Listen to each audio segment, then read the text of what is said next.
What up? What up? It's Lance motherfucking Tom. How y'all doing Yo, sorry we kicked it tonight? off a little late. I was a little family function, so traffic in the Bay Area and all that shit. But we got a very special guest. Let's get right into it. A lot of questions. Introduce yourself, fam. Who are you? Where are you from? I'm from the Bay. Where you at, LOSTBOY? What's good with y'all? Just chilling, fam. Just chilling. Thanks for coming on the podcast and everything. Thank you guys for having me. Yeah. But yeah, let's get like we said, let's get right into it. So you're from the Bay. Where exactly in the Bay do you reside? Do you mind telling us or? Yeah. So currently I stay in Fairfield, Oh, but I'm okay. from Vallejo, California, Vallejo 707. 707. Yay. Hey, yo, that's dope. That's dope. And how long you been doing music for?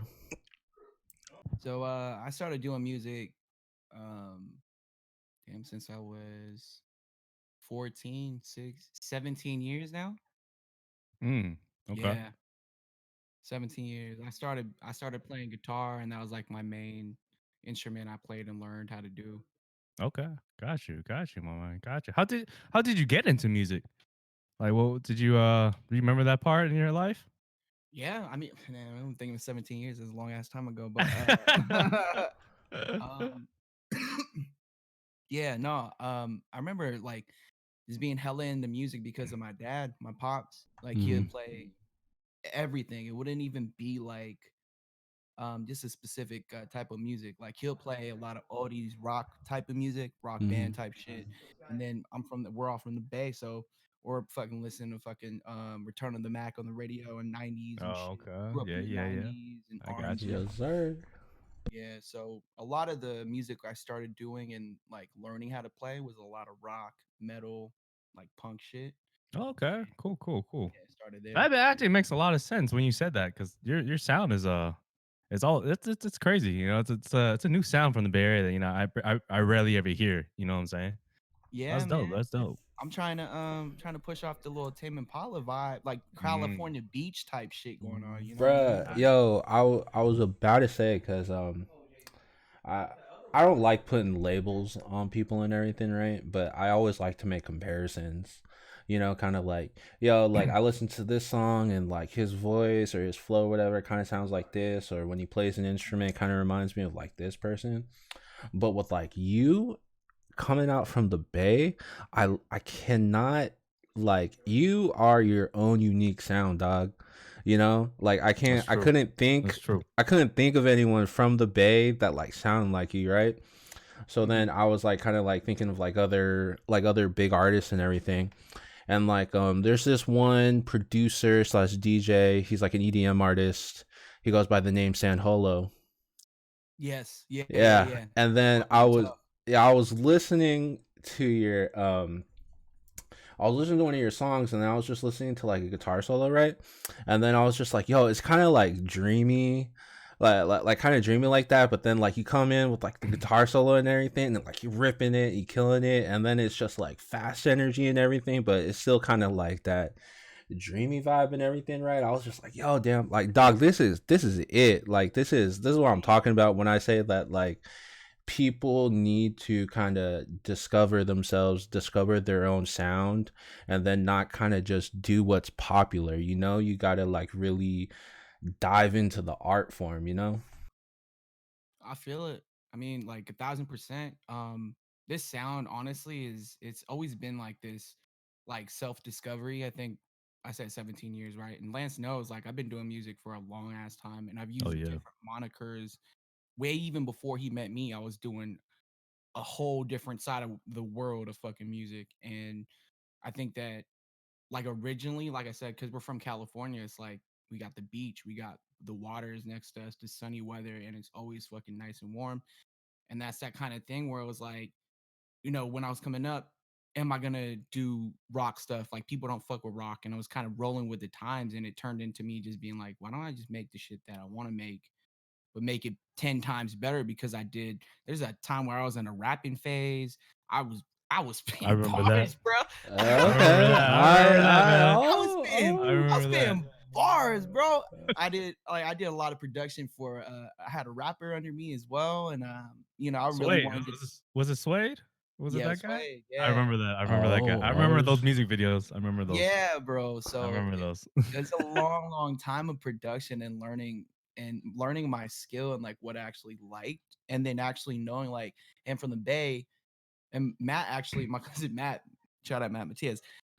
He be making fun of me. He's like, man, bro, you from the Bay, but you don't even sound like you from the Bay. And I'm like, it's that's okay with me because there's so many people that are doing that and paying homage to mhm, that. mhm. But I That's want to true. do something and show something else that's from the Bay that's not technically the sound, but it's here. Like there are other artists that you guys probably haven't heard from the Bay, and I Mhm. hear Mhm. them a little bit, but they don't have that much of a voice right now Yeah, yeah, to yeah. Yeah. actually get to you guys so that way we can be featured on this Yeah, podcast. yeah, yeah. Yeah, yeah. Definitely, definitely.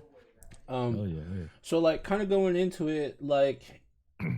would you say that you said that you part of the reason that you got into music was like influenced by your dad, right? A lot of the music that he was playing, and then also like you were into like metal, rock, everything, and then also Mhm. being from the Bay Area, listening to like hip hop from the Bay Area and everything.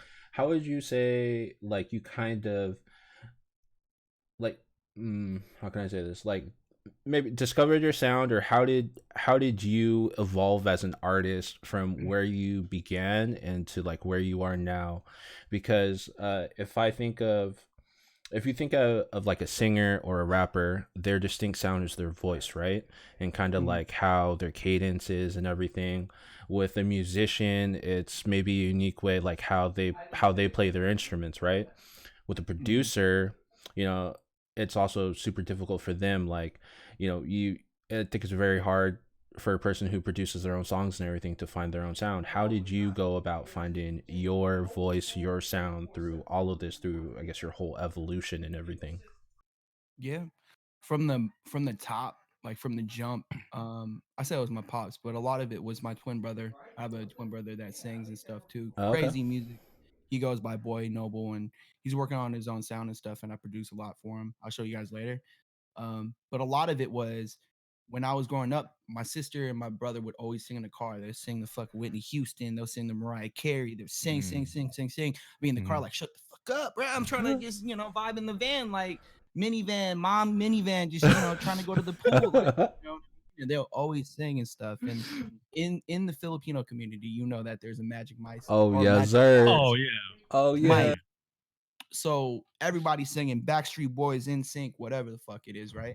Yeah. So Yeah, when it yeah, got yeah. to the time, my mom was like, I'm at Costco. Do you want to buy a keyboard? You want to buy a guitar? And so I was like, I guess I'll get guitar. So um it turned into like MySpace, me meeting my homie Geo, and I formed a band. We were in a metal screamo band, and that shit was crazy. 4 or 5 different times that we changed up on who the band members were, and then high school ended, the band started to end because everyone started to do the 9 to 5s. They went to college, they did whatever, and everyone Mhm. was like, "I'm gonna stop," and I didn't want to stop. So Mm. I was like, "How do I keep going as an artist if I don't have the drummer, if I don't have the bassist or the vocalist?" Me, like, number one, like my biggest fear or like my biggest like insecurity was me singing and shit. Like I didn't know how to sing or I didn't know how my voice was supposed to sound. So when it got to me buying my first Mac and learning how to record and produce, I was doing a lot of like closet production. Like we had like the 8 track. I know you guys know those MPCs, the Mhm. fucking Kai joints. Yep. Yeah, And yeah, we yeah, yeah. had like analog like recording devices. I set like a little microphone in this closet, and then it'd be shitty recordings for the next 10 years. Like I would learn how to produce and record. And then one of the people that the producers I really looked up to, an artist, was Wiz Khalifa. Well, I won't say Wiz Khalifa first, Kanye. Mm. Yes, And Good sir. choice. Good choice. Good choice. yes, Sledrin and ID Labs, Johnny Giuliano, all those producers from like was it Pittsburgh? They were Yeah. coming up, and this whole sound was coming up, and this plane dropped, and Black and Yellow came out, and I was like, bro, like I want to learn how to do this. So I'm learning how to do YouTube and everything, learning how to produce. And I didn't really know how to play keyboard. So I took a piano class Mhm. Mhm. when I was in college, and I dropped out like Kanye. So I learned how to play keys, and then Yeah. a lot of this was a little bit of music theory, and then a lot of just will and faith of like what I can do and what I'm learning from when I'm listening to a beat, and then also what the sound is and stuff. So it's all about learning from the jump. Like I just wanted to learn so that way I didn't have to depend on anybody. Mm. No, that's That good. sounds That's that sounds dark. On the Nah, I'm sorry. Go ahead. Go ahead. What that's were you how gonna the say? game goes, uh, baby.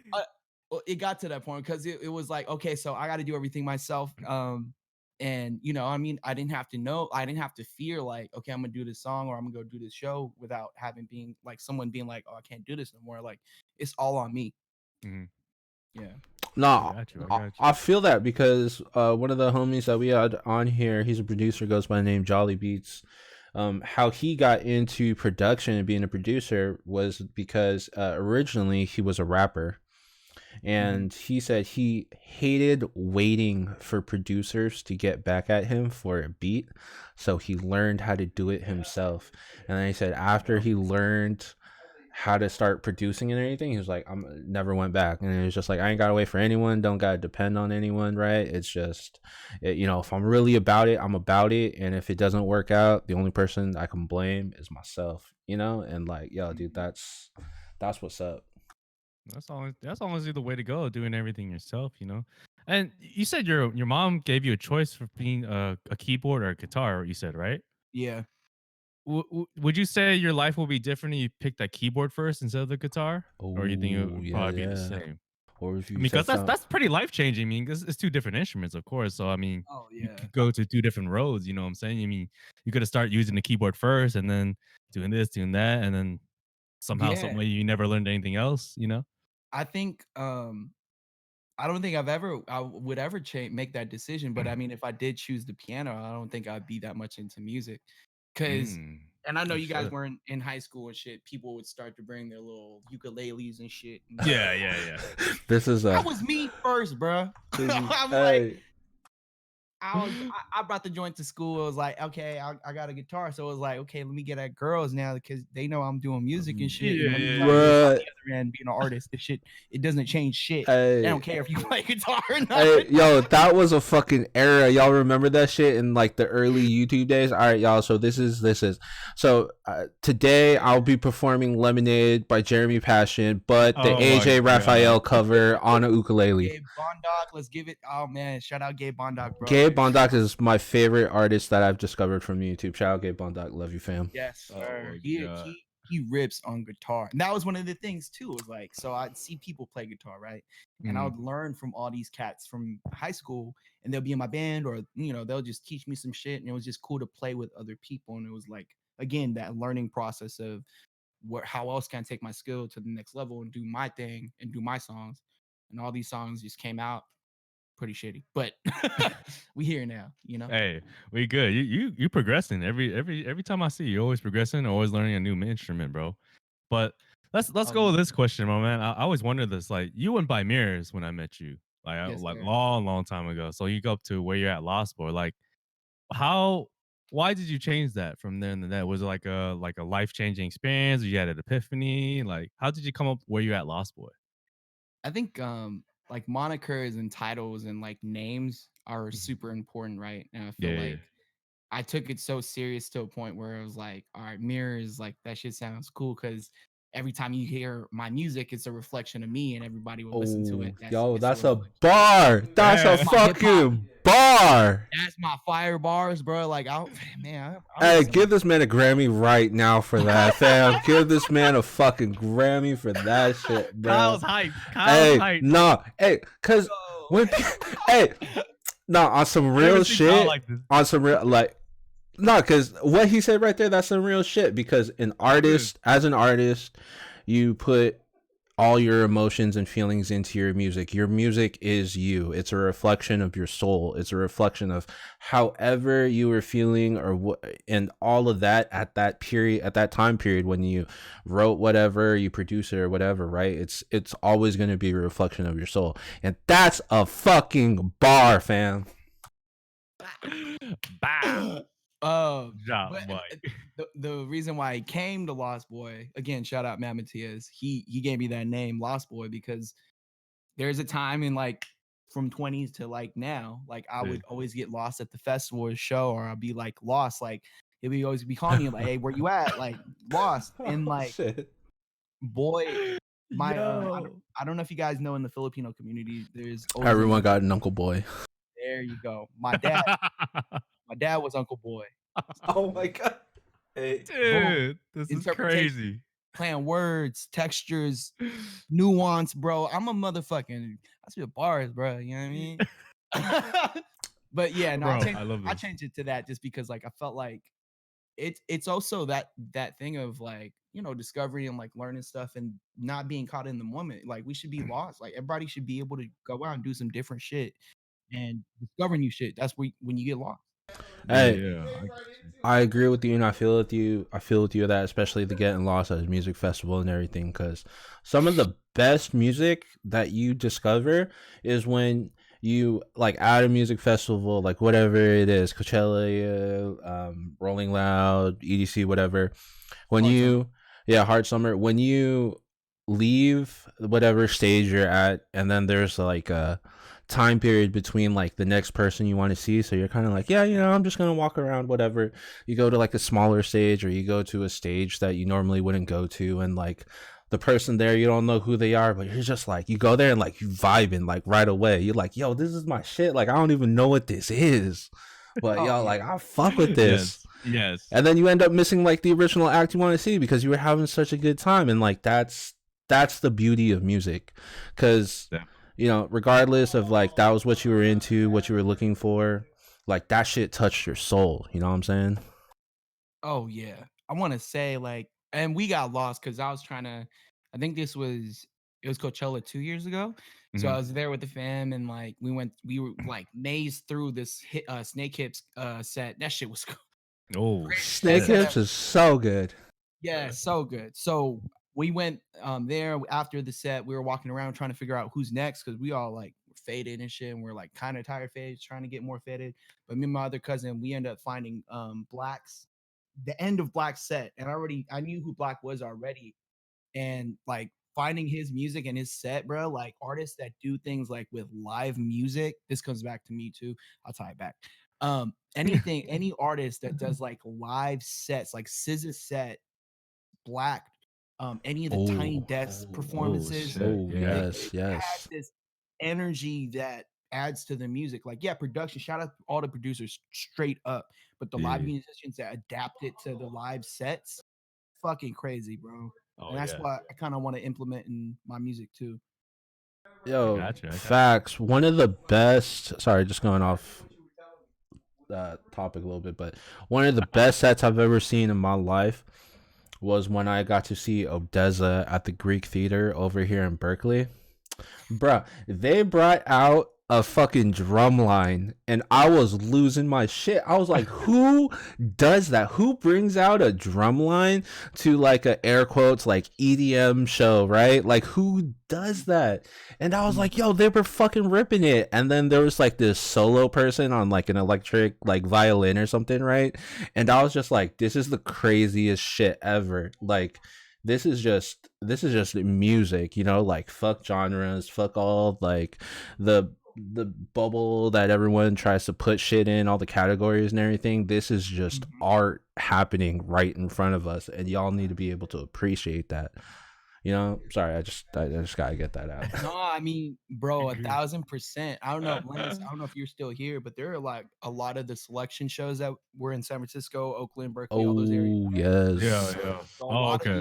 these DJs before they like really, really popped out, I forget the name of the DJ, but those selection shows were a different breed. Like, and I think that added to my music too, because Mm. there was like, you had live percussion too. This guy had a live drummer, and we all thought it was just gonna be like, flips and remixes and mashups and stuff like that, right? This Mhm. dude brought out a drummer and a keyboardist and a guitarist, and same thing. You saw it. I was like, yo, does anyone else know what's going on? Everyone's kind of like, oh shit, it's crazy. But like that's that thing of like people want to categorize things so bad. It's like the Hmm. Google universe, the Yeah. internet universe, like your Yes. R&B, your rock, your rap, your Mhm. nah, bro. Like there's so many subgenres and things that people do. Like Calvin Harris, like best example, like biggest EDM artist of all time, then flips the script and drops Slide. Like Shit, You see him do slide. the yeah. Woo. I don't know if you Ooh. Yes. saw the recording process of how he did it. He played Nah. all them. He played all them bitches, guitar, live piano, drums, Wow. tracked all Wow. that shit live. Holy shit. So he's kind of like a Ryan Leslie in some sense? Because I know I seen a sense where Ryan Leslie did that. Ryan Leslie, yeah, he was one of the people too. Man, I could go down the list. Oh, we'll get to that. We'll get to that. We'll save that good part for there because that'll probably be like a whole hour on its own shit, dog. Yeah, Oh yeah, yeah, yeah. yeah, yeah. But so you said like you've been doing this shit since you were like 14. Do you remember the first song you made? Yes, I do. It was terrible. Oh, it Was was it terrible. was Why it was it was it terrible? when you were in Oh, a it's terrible in your band, or eyes. was it when you were like rapping, or were you doing like what were you doing? Like tell us all about it if you know you want, if you can. Damn, I'll tell you. Tell us your inspiration in it too. That first song, man. Like I want to hear why it was terrible because Hey, be mine real. wasn't as terrible as you think it was. Was it for someone? Was it dedicated to someone?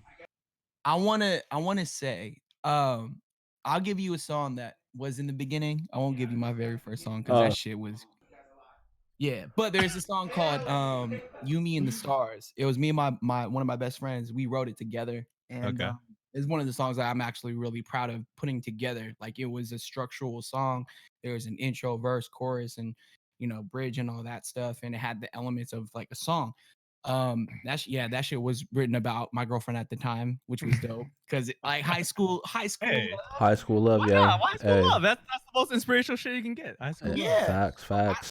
I don't know if you guys know the scene, the scene like emo kids and all like with the hair and then the Oh, fucking yes. Oh, okay, Yes. yeah, big yeah, Hey, black yeah, yeah. outfits, I big was ass tight ass pants. You know what I I mean? was definitely a wannabe emo kid in like the early high school days. Hey, it's lit, bro. Me too. I mean, it wasn't want to be. That's not a phase. I'll tell you some metal shit to listen to right now. But Oh shit. that that song was it's called "You, Me, and the Stars." It was a metal song. That shit was hard. It was like Mhm. a hard rock You, song. Me, and the Stars. That was a metal song. Oh, okay, shit. That Yeah, kind of turned. I thought it was Um, like I thought it was like a rap hey, song because that no, sounds like a rap song, or yeah. like an R&B I song, mean, not like a hard metal shit. But all right, I mean, go on, man, go on. Oh my it could god. be. But yeah, no, like we wrote the song, I think in my homie's like garage, and we were just playing after high school and shit. And then we had a person in the band that would always like fucking ditch us and like try to flirt with our girlfriends. So me and my boy would just Oh write God. music. Yeah, some crazy shit, whatever. Yeah. But when we wrote it and we sang it too, and every time we did a show and the girls came out, like our girls came out and they saw it, they're like, my God, it's our son. So we're like, we finally did it, bro. Like we're doing the rock star shit. Like we're singing to our girls in the crowd. And like, you know what I mean? It's a real song. This Yeah, song's yeah, actually dope. Like, yeah, yeah, yeah. yeah. It's Oh all for the shit. girls. You know what I mean? It's all for the Hey, it's all for the ladies, man. You know what I'm saying? Hey, hey, but that's some real shit, cause at least you could say that, like some people, man, they might friend about it, but at least you're being honest. Oh man. Shout out Sean Santos, bro. You in Korea right now, but I hope I send this to you, bro. That shit, yeah, bro. Like good times, like with the rock music. I'll say with the first rap song I did. Oh, okay. Um, Oh, damn. Do you have a first R&B song as well too? Do you remember that one? You got whole different sounds, man. I want to hear I every one of know, them. yeah. I would yeah. say my official one. So Okay, my okay. last album before it was under Quill, the under moniker Quill.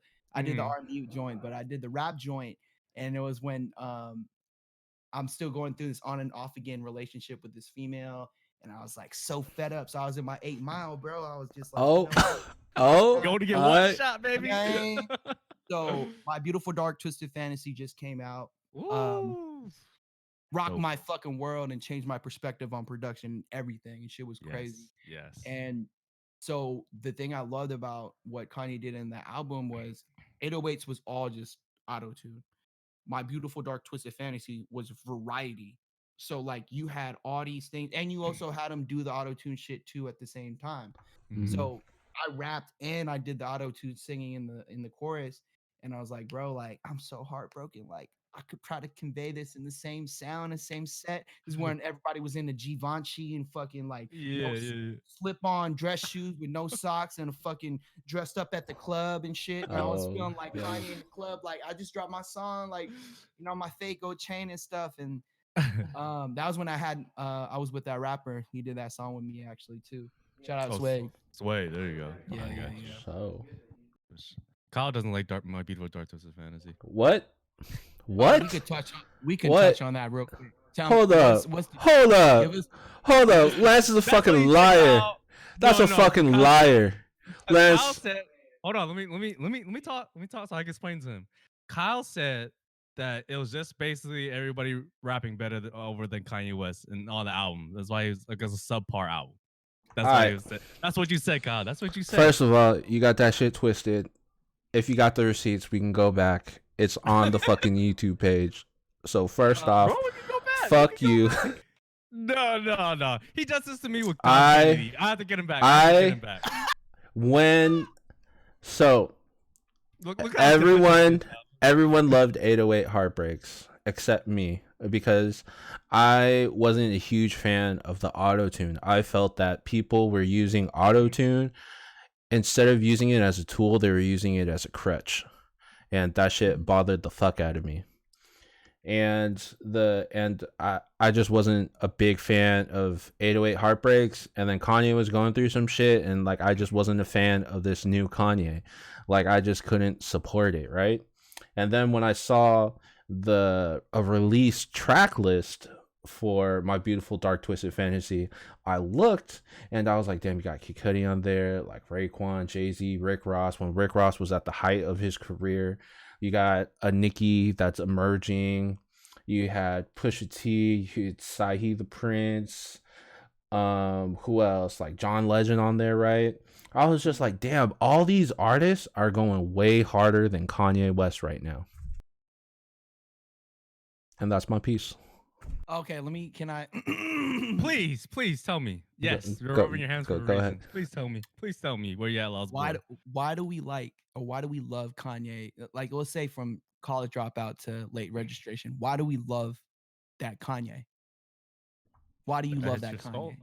That hit your soul, Kanye. That was the hit your soul, Kanye. That was like yeah,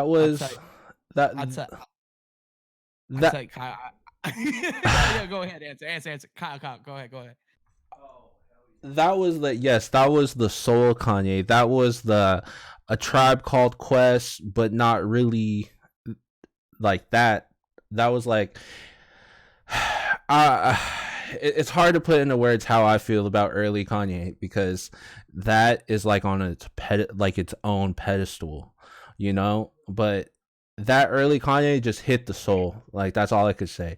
The energy, the emotions, the sounds, everything, the skits, all that shit, it just hit me in a different fucking way. And then 808 Heartbreaks was a hurt Kanye.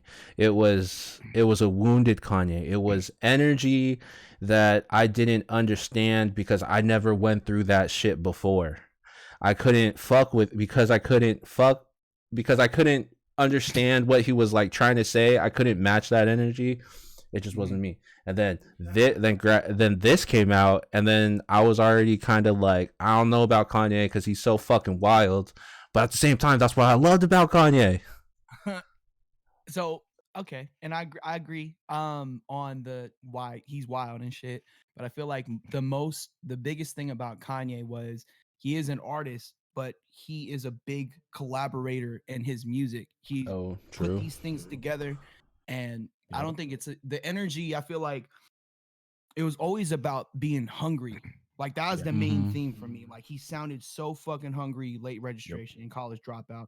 808s, yeah, he was sad. He was going through it. But the same theme of being hungry still on My Beautiful Dark Twisted Fantasy. And I feel like the bars is still there. And yeah, there are a lot of collaborations too. But there are a lot of collaborations in Late Registration as well as his first album. But he's kind of more. First album, you're gonna have more people, or less people, and it's gonna be more about him. But I feel like Kanye still had that. Like, hey, I lived life. I'm in Italy, Paris, fashion week, whatever, doing whatever. But he wanted to push the envelope and he got these newer artists. And that's why I feel like he's an icon straight up, even though I don't agree with him right now. I hope he gets help, bro. But like, I like, and that too, we could talk about Life of Pablo, but we'll talk about it another time because that I don't even, that's not one of my favorite albums. I feel like he was less on that album, and there's less bars on Wow. that album. Yo, We can talk about it another time. Yo, we will hold on. Do we end the stream right now? That's we- great. we- less bars. That hurt my heart a little bit. No, it's a good album. It is.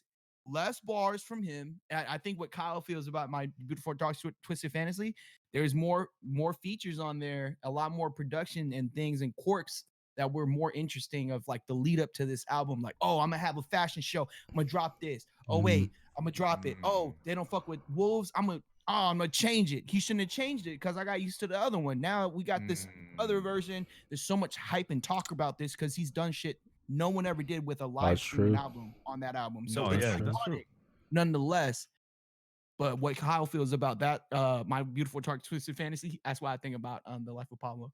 But yeah, I digress. We can keep going. All I gotta say is I appreciate everything you said, because when I talked to Lance with this shit, instead of telling me your reason, Lance will just say, "I fuck you, you a hater."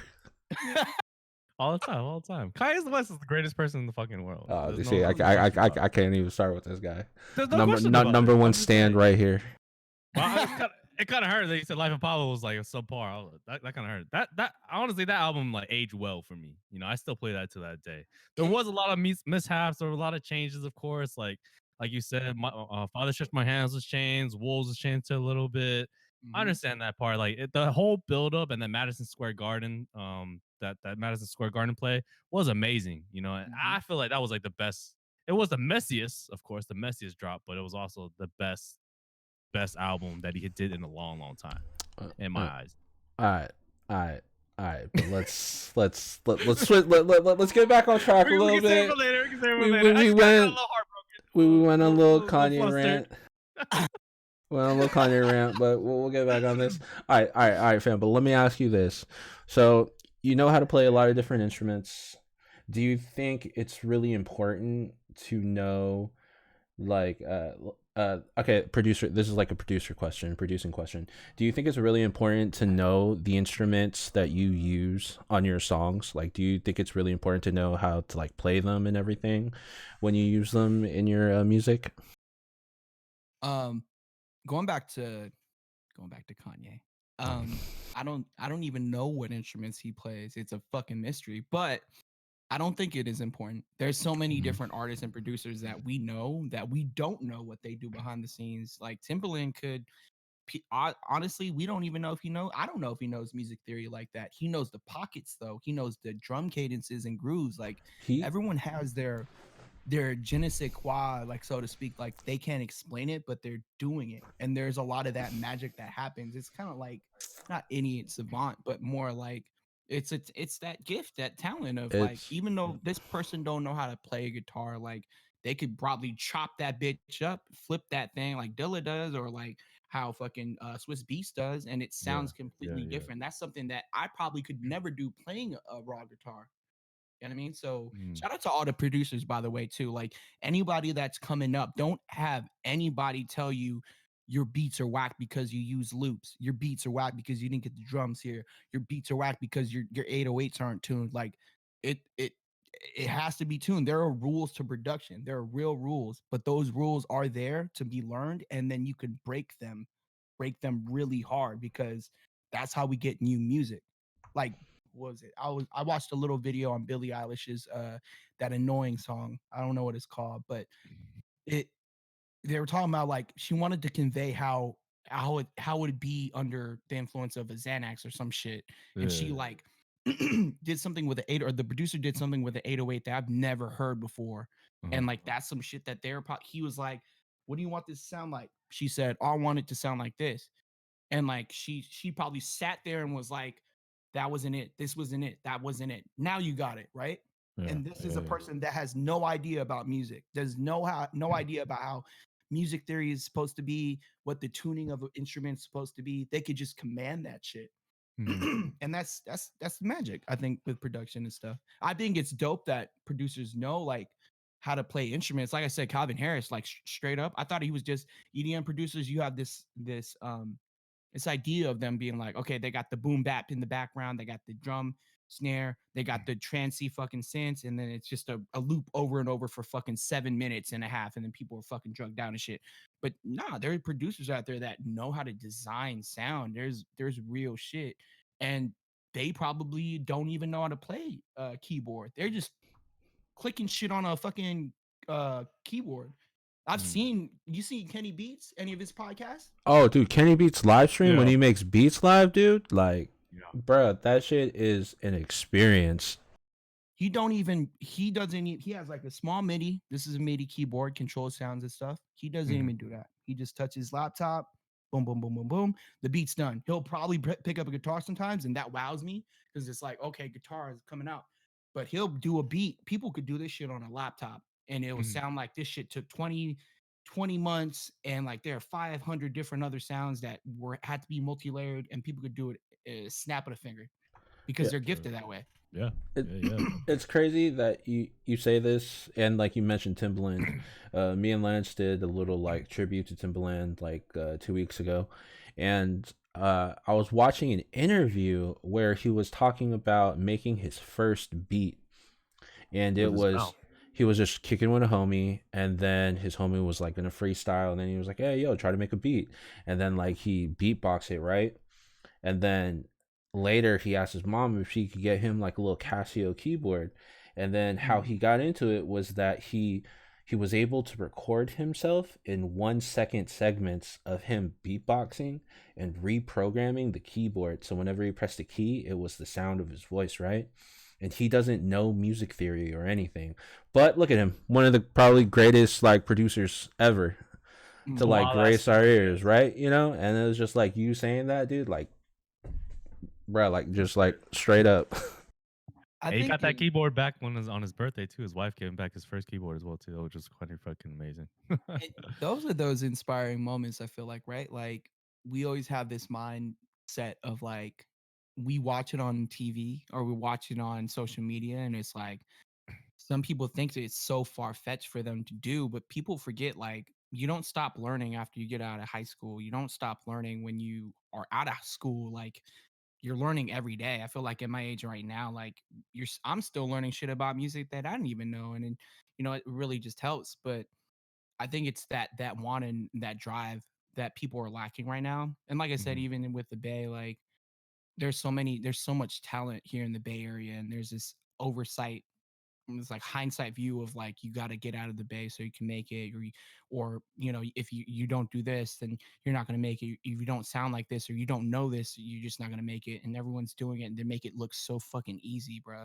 Mm. It's not. The internet is like it's kind of a mind fuck, bro. Like a lot of people will be like, "Hey, I made this beat in 5 minutes." Now some people didn't. Oh, I recorded this guitar solo. They didn't really do that shit. Like some people are faking the funk on this bitch. You know what I mean? That's Mhm. what Yeah. some Yeah. Yeah, people yeah. aren't. But shout out to the ones that are trying, the ones that are really genuinely trying. The people that don't know, if they don't know, I encourage you to go and learn it. If you don't, keep doing you and keep doing the shit that is gonna be working the best for you. Because again, you heard it here first. You don't even need to know music theory. Just keep at it. Do what Mhm. sounds dope. Make dope shit. Do you feel like do you feel like it's harder now to promote yourself because the internet is so crazy, like you said, and then you can make a song within like 10 minutes and put it on the internet and it could explode or people can just listen to it like right there and then. Do you find it much harder nowadays to promote yourself? I think it's harder. It was harder back then for me, honestly, because Okay. again, like I said, it was like Wiz Khalifa was coming out, and then now you have this beacon of hope of like he's the main artist that's showing that you could do independent shit and do sub deals, not a 360 deal with a fucking label that's gonna fuck you over later. You could do these 360 deals and still keep 80%, 90% of your money and your masters and all this shit. Um, but now I think it's way easier to promote yourself and be your own business because like you don't have to be at the whim of Apple Music or Spotify. I mean, we're not getting paid what we should be getting paid for streams at all, period. But Mhm. we still have the platform to put it out. We have the platforms with these social media companies. Like everything that we have available to us is free, and I think it's easier. Yeah, and you can sound like a bot, like, "Hey, listen to my song. Hey, listen to my song." I feel like the internet, it's a way bigger platform than when the internet wasn't that developed before, without these social media applications and programs and shit. So I Mm, think it's easier now. I think the also one of the biggest things that makes it seem so hard is that people don't want to do the work no more, man. People mm, want everything is instant gratification. You got DoorDash and you got Uber Eats. You got fucking you know, pre fucking peeled garlic. I don't know why I brought that up, but like, bro, Uh, like, have you uh, ever had to cook, bro? And like, you had to smash the shit up and then fucking peel it and do this, bro. There's peeled garlic, bro. And if you know this, from an Asian household and shit. That shit's hard. So instant gratification is now a main. I think it could be a disease in society right now, that yeah. oh, people are like, oh well, like it's so hard. I want to do it. Like I want to be able to know that I could do this, and it's so if I can't do it now, then I'm just never gonna do it. So people have that mindset right now, and I feel like it's way easier. But I just feel like because they're not getting the TikTok instant gratification of like 5,000 likes, it could seem harder to them, but I feel like it's easy because you got to be consistent. Mm. hold up real quick, fam. Do you want to drop your Venmo in the chat or something so people could pay you for this fucking game you giving them? Free game out here, baby. Because my I'm tuned in, man, my man. man has not lied yet. This man is spitting straight facts.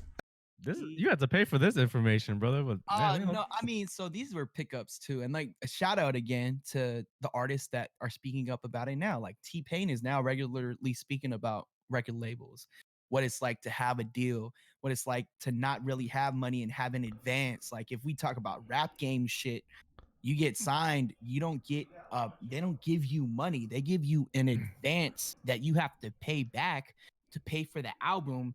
And now that you signed your masters away, you really don't got that much money. So the money that you made on Columbia, fucking Island Records, or a sub fucking Yep, little yeah. tree branch of a fucking label, you don't know none of that shit. And that's why I say, and I encourage it right now too, any artist in this stream right now, like, do everything yourself. Get your BMI, bruh, and like make sure that you do an LLC or create a business name under your fucking artist name and do everything yourself, because you don't want people you don't know trying to handle your money and you still don't know the game. You should know the game now.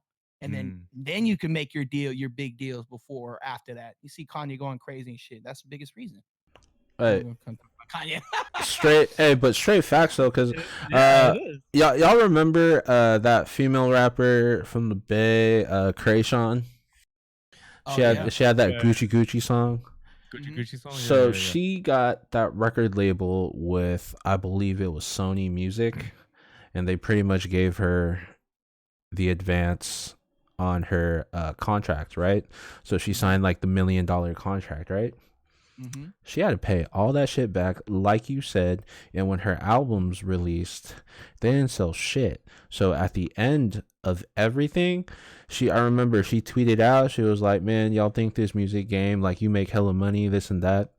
She fucking Don't. showed how much the check that she got from Sony, and it was like $5 and like 30 something cents.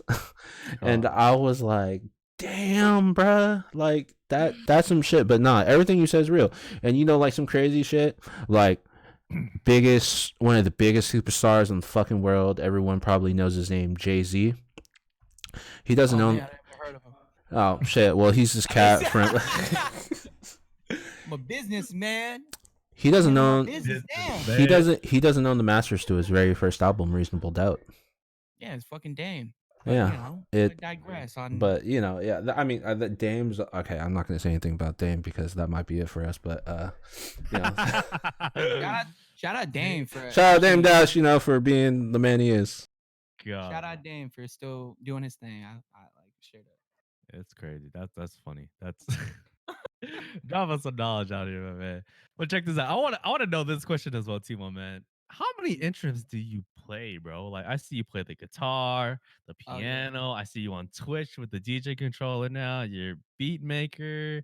Like, Mhm. bro, like what? How? Like, which instrument do you go by first, dude? Yo, do you know how to Um, play the recorder though? the recorder on Or the my Yeah. flute? iPhone. On the Oh iPhone? shit, bro! They got the recorder on the iPhone.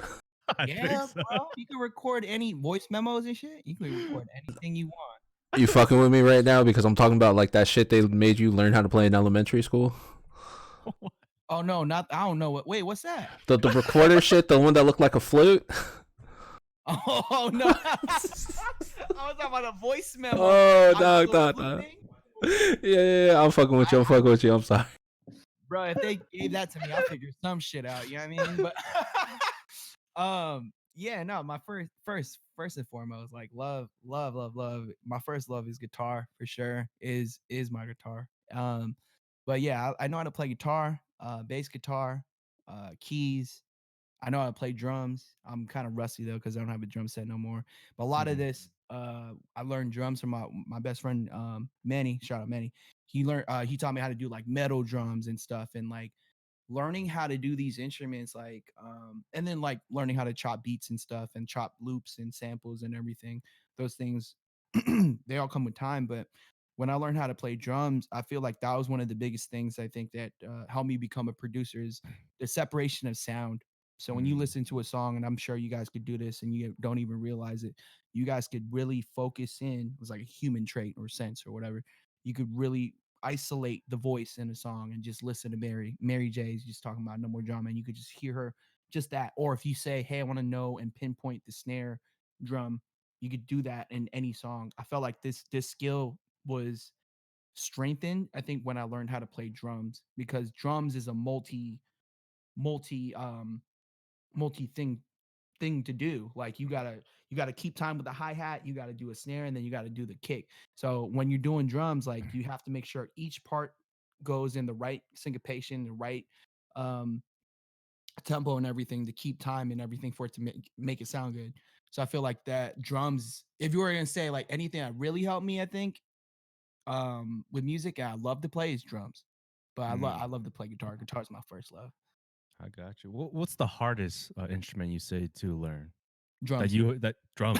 Oh, okay, drums. Okay, got you. I got That you. motherfucker is, like I said, like you gotta use you gotta use most of your body parts. You gotta use both your hands and you gotta use your 2 feet. So it's That's true. everything. And so That's when I was learning how to play drums and shit, it was so hard for me because I was so stuck on like I'm only worried about my hands. Like I'm just playing guitar and shit and whatever. But you gotta multitask when you're doing drums and shit. And I feel like that made me a better artist altogether.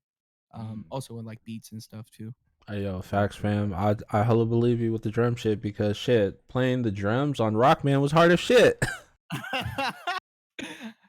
I heard, man, or like Guitar Hero and all that shit. Like, yo. I feel you. I feel you on that.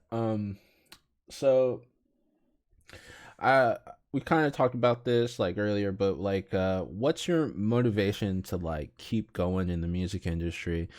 Because and as like an artist, a person who loves to create, because everyone has a slump, right? It'll come across a time when like you just hit like writer's block or whatever, or maybe you spoke about social media a little bit, but maybe on Instagram you kind of get up with the comparisons. You compare yourself to other people, or you see where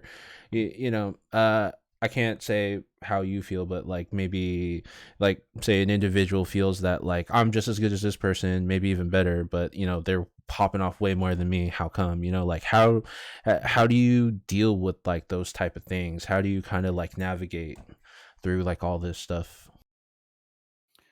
um, I'm glad you mentioned this too. I feel like, and everybody goes through this too, and I've been in the game for super long. But you get those points where you always compare yourself to something, or to someone that's doing the same thing as you, and like why can't I do this, or why there's an interview that I saw with Jay Z.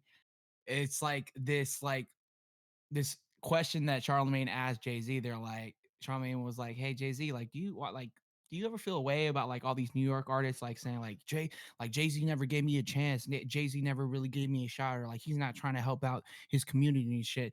And Jay Z said the gist of it was like it's a loser's mentality. Like you want a handout, or you want people to recognize you when you haven't even really did the work, or you really haven't even tried to really put yourself out there. Yeah, you put out a couple songs to your friends and family. Yeah, you probably put it on Instagram, maybe posted it once and never DM'd nobody, or you tweeted about it once and then that was it, and you waited 6 months for something to happen, and it doesn't work that way. I feel like that's the misconception as well too, is like you got to get over yourself. Like you Mhm. really got to get over, like there's a bigger picture of things. Like the reason why I do music is not because I want to get that clout and I want to get all this money that we're all this advanced money that we're promised and shit. Advance money. Yeah, like it's all about the love for music. I'm doing music, and it came a long time to a point where I was like, am I doing rap? Am I doing R&B? Am I doing rock, fusion rock, new age pop, whatever the fuck it is? Like, is this shit making me happy? Like, do I fuck with this sound? Is this some shit that's like pushing the boundary of music right now? And I'm like, yes, it is.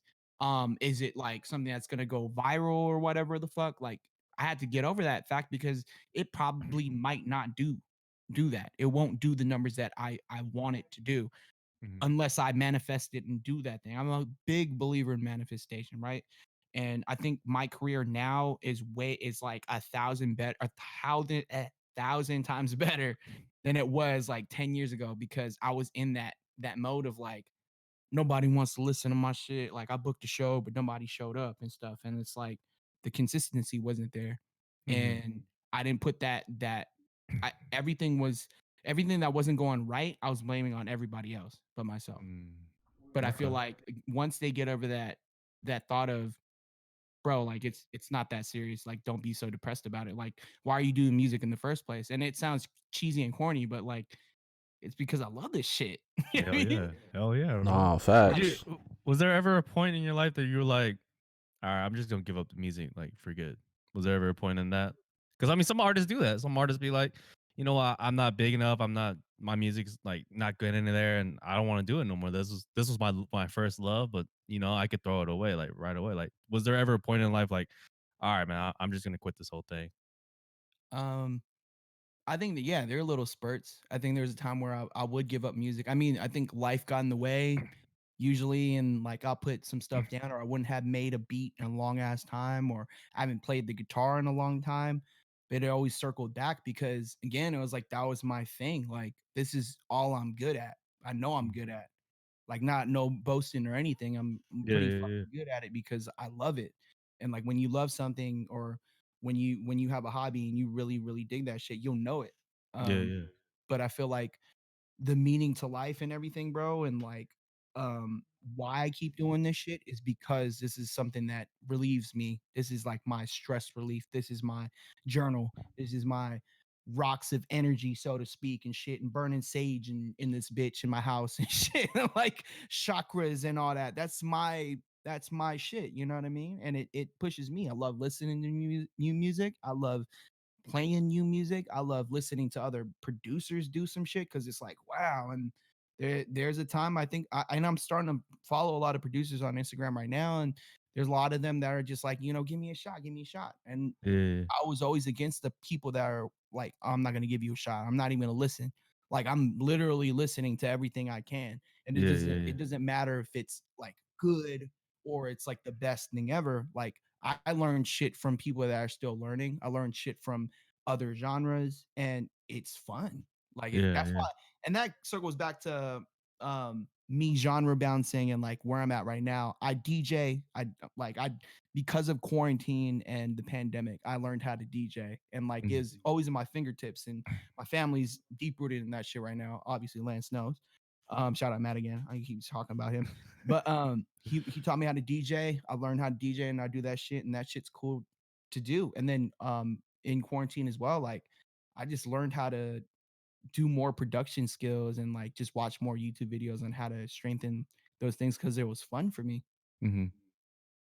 Yeah, that's inspiring, dude. Like that's definitely inspiring. From like I remember I know you for a long, long time, and I've seen you grow each and every time you've done it, and it's such an amazing experience to see your friends grow in music because that's the best part of it. Growing in music is definitely you got to be growth. You got to take criticism. You got to take everything that goes to you, and then you just got to build from it and go to the studio and just put everything in your soul into music. And that's dope, man. That's definitely dope.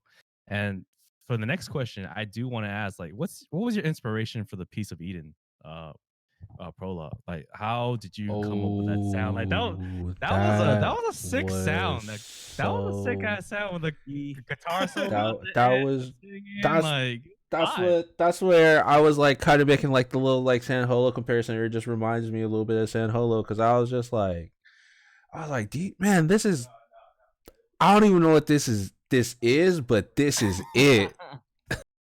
Thank you, bro. I don't know if you guys listened to actually to Block Number Freestyle too, because I'm on like some different tips right now. But I listened to that and cause like when I was trying to make the trailer for everything, I was trying to get like different sound clips and everything, and I was listening to it and I was just like, hey yo, like this kind of reminds me of like some low key like Drake bars. he, I got it, You man. If I can I play an unreleased track? I don't know if Hey that works. fam, hey if you yo, yeah go hey, ahead. hell yeah, Oh, bro. yeah. That's more on some Drake vibes. But inspiration wise, and like I said from the jump, more of the prelude Piece of Eden thing was all about California vibes, California dreaming, like beach house, fucking going to Venice Beach or going to San Francisco and Pier Baker's Beach and all that. It's really just that type of like dreamy vibe. And yeah, I was talking about a female, you know what I'm saying? But Yeah, I was like, a lot of that came and it was inspiration from Tim Impala and like was it Japanese house and these are bands like 1975 and Oh, MGMT's like Electric Field. Those type oh of yes. songs. wow, 1975. I haven't heard that in a minute. Shit. Mhm. So those type of songs, like those ones, like stick. And my main goal is to make original music that is timeless. Like Mhm. you could throw this bitch in 20 years from now and be like, okay, yeah, it's a classic, just like Marvin Gaye or fucking like Aretha or anything, right? And from the 70s or 80s or whatever, classic music. And those type of songs and sounds were really inspired by that. You know, when Nostalgia Ultra came out and Frank Yes. did his version of Yes. Electric Feel, right? Yes, yeah. Kind of what I wanted to convey, like that type of a sound with that Wow. sweet, like kind of like sweet, like soft voice. You know what I'm saying? Like, I'm be singing to the ladies. You know, I'm trying to get a little sensual. You know, sensual. Yeah. So That's funny. That's great. Electric Feel like Frank Ocean. Yeah, I remember that song. And damn, look, hearing that in my head and hearing Piece of Eden, that makes sense what you say. Like that definitely makes sense. Like it's a great vibe, both of those songs. thanks, That's bro. crazy. That's crazy. Yeah. So, I mean, and that, yeah, the inspiration though too, and the prelude because originally I'm going to release an album this summer and it's going to be on that vibe and I started releasing singles and stuff and so I had that single come out and then I had this single called Candy Color Sky and then I was doing all this beachy type of songs and then fall came and then I was on my Drake shit. So like yeah, so that that shit goes. So I've done R&B and all this other stuff. So it's kind of like I want to say a mixed bag, but it's again back to that my beautiful dark twisted fantasy where it's variety. Like I don't want Yeah. the sound that I'm doing. I wanted there to be a song on there for everybody. Yeah. Got you. I definitely Yo. feel that because out of like when I was like looking when I was trying to find your music and then like I saw you on Spotify, like the three songs that like I listened to that I really gravitated towards was A Piece of Eden, like I said your block number freestyle, but then also like Buttercream was also like really dope. Whew, I'm glad you said that. So in my mind, that so it's the prelude, buttercream, and that candy colored sky song. I want those originally gonna be on the album. And they probably still are. Mm-hmm. But that's the vibe. Like they and you know Oh, it, like okay. they go together in that sense of like Santa Cruz beach boardwalk. Mm-hmm, I'm mm-hmm. with my girl. We getting a fucking funnel cake. Let's go on the Ferris wheel. I even talk about that shit. Let's go on a little ridey ride, and get fucking trash on You- the boardwalk. Like that was the thing. That was the main thing. But yeah, I always wanted it to be like guitar driven. Most of all these songs have guitar in them, which usually didn't have that before because I was producing rap songs and I was doing keys or I was doing synths. I was doing just beats and stuff, and that was it. But to more expand on that, guitar is going to be on every single record I think I do. I got you. I got you. Hey, you said you wanted to play some unreleased stuff. If you want to do Mhm. it right now, fam, you could do it. Probably just have to like play it in the background. So, Let me see if Yeah, possible. I think it's here. Let me know if you could hear it though too, because or if it's too loud. Okay. For sure. So the name of this song is called Downtown. I've been doing a lot of covers actually too. So again, I gotta organize my shit and so people understand what I do. So I'm an original singer songwriter, but I also DJ. I DJ on Twitch. Hopefully, I DJ when the world opens back up. I Mm. also produce. If you want production and stuff after I do my album, and then what else I was gonna say? Oh, I also vlog and shit too now, by the way. So beats and treats. That shit's coming out, new episode and stuff. But so this song I wrote, I was doing covers. Like I did the Passion Fruit cover of Drake. I seen that All one. in-house, yeah, all in-house production. I did Love Galore. I did High School Reunion by St. John, if you know that song or you know that artist. Um, and then Janae Aiko is going apart because she did her 10-year re-release of fucking Selling Souls. Mm. I got you. Yeah, I got so you. I did those, and it's like a 1 minute 30 track. So I did a verse and I did a hook. Yeah, But yeah, yeah. this one's produced by the homie Jay. Produced by Eyes. Eyes is his name. But I didn't do any of the production actually. This is the first song I actually did without Oh, in-house okay. production. So Oh shit. Okay. actually, yeah, yeah. Okay. Let me know how it sounds though if it sounds bad. Uh, Anything? I can't really hear it. Let me. Oh yeah, I can hear it now. Okay. I can hear a little bit. Yeah.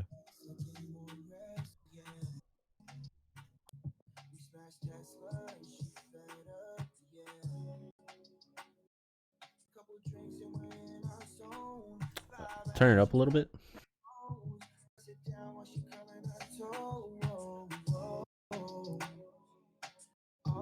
Check on my line. She's down for whatever tonight. Down for whatever tonight. Check on my line.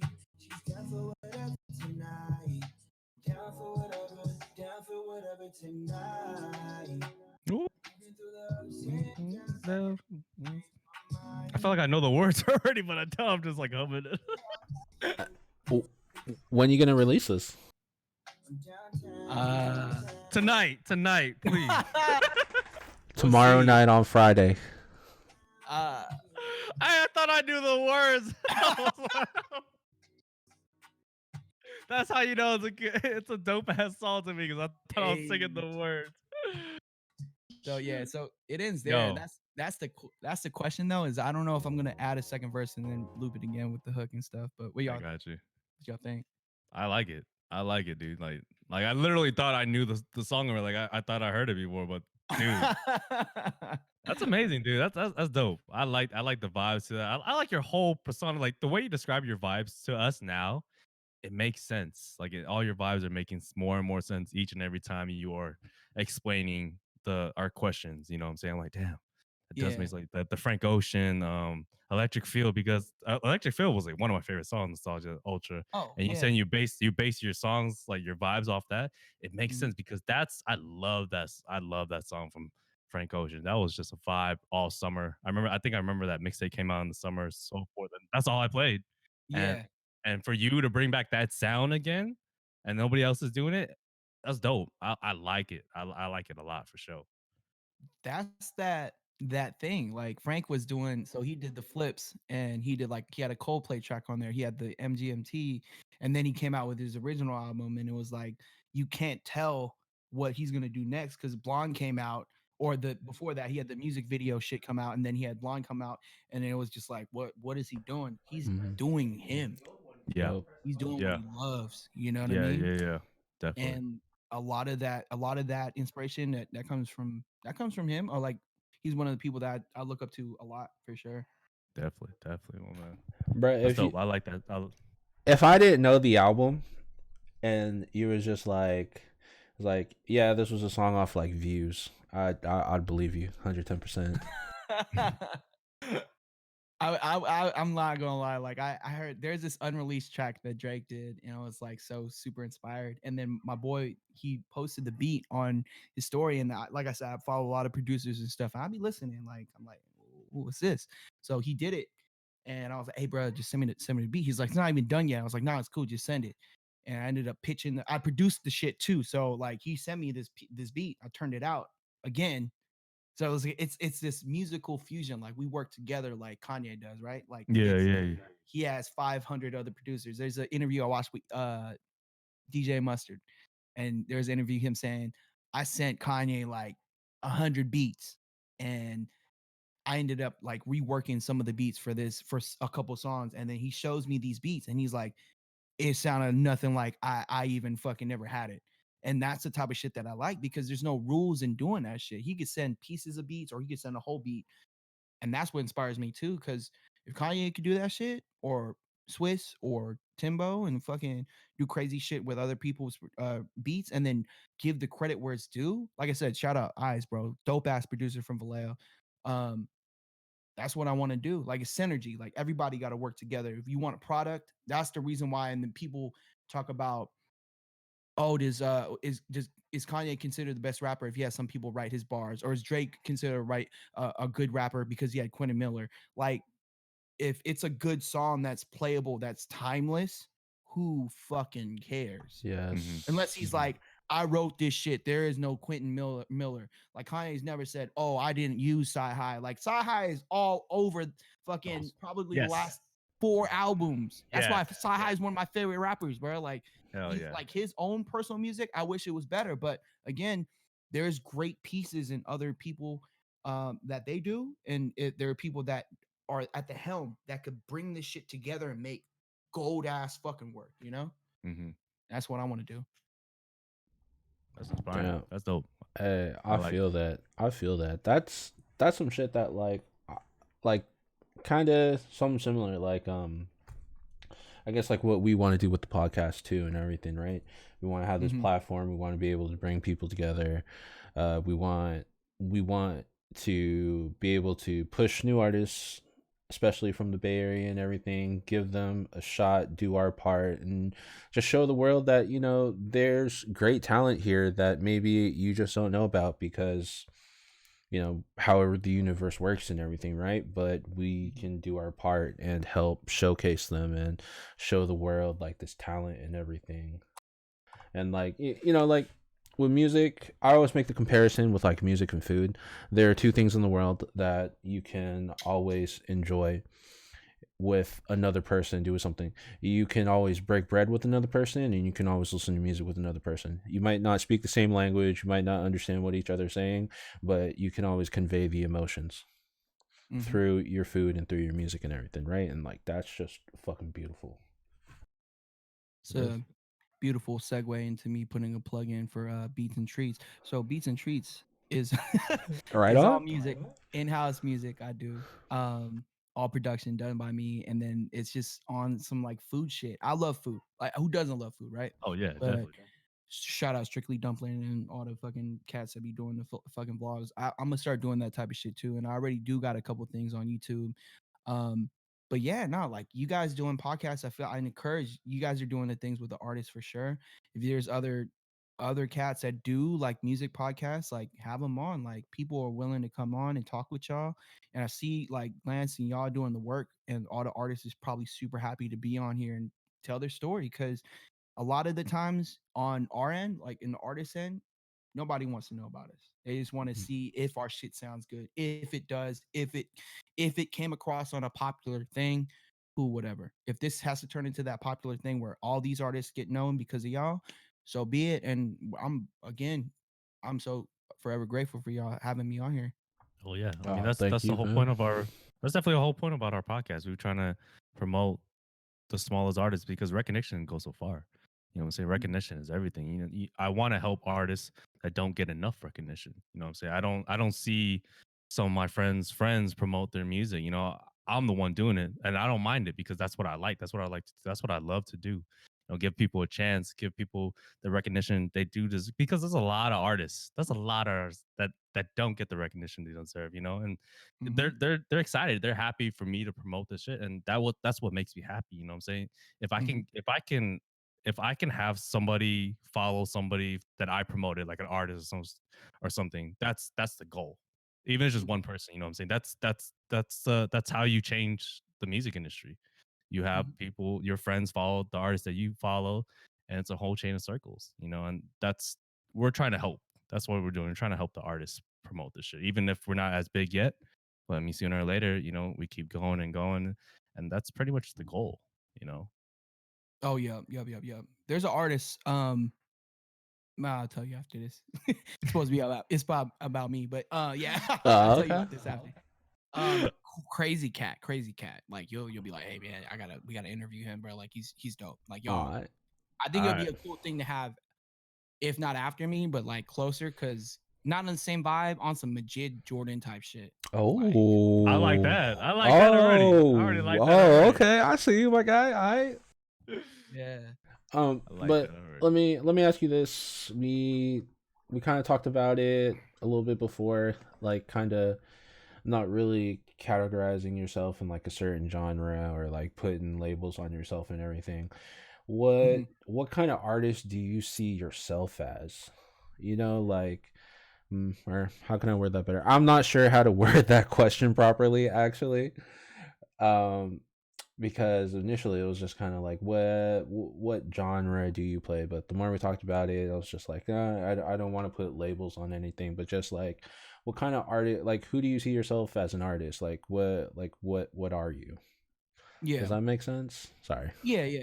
No, it does, and, like, I wanna say and play like I'm never gonna be in a category, like, people have to be in a category Mm-hmm, mm-hmm, regardless, right? mm-hmm. So, um, I'm a one-man band, and I would say, like, I wouldn't even say dream pop, but, like, more so like Tame Impala type, like, Okay. alternative indie indie pop. I don't even know if I were to go on, let me see. What genre is Tame Impala? Is psychedelic rock and indie. And I can't even say I kind of sound like that, but I don't even want to say that. I just want to say maybe alternative pop. Okay. All right. Okay. And pop is so varied right now because you got people that sound trappy in the pop genre, which doesn't make sense. But like, It's true. Yeah, that's true. I mean, that's we hear different sounds from pop, and it just grows and grows. You know what I'm saying?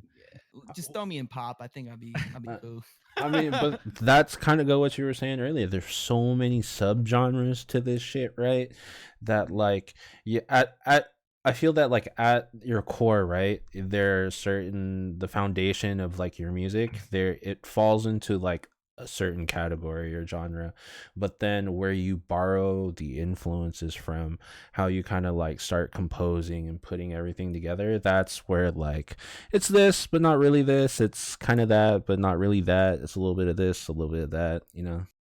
If I can, I'll name a couple artists, I guess, to kind of really shoehorn it in. Like, Okay, yeah. Go ahead. so, like, yeah, like Tame Impala, 1975, um, MGMT.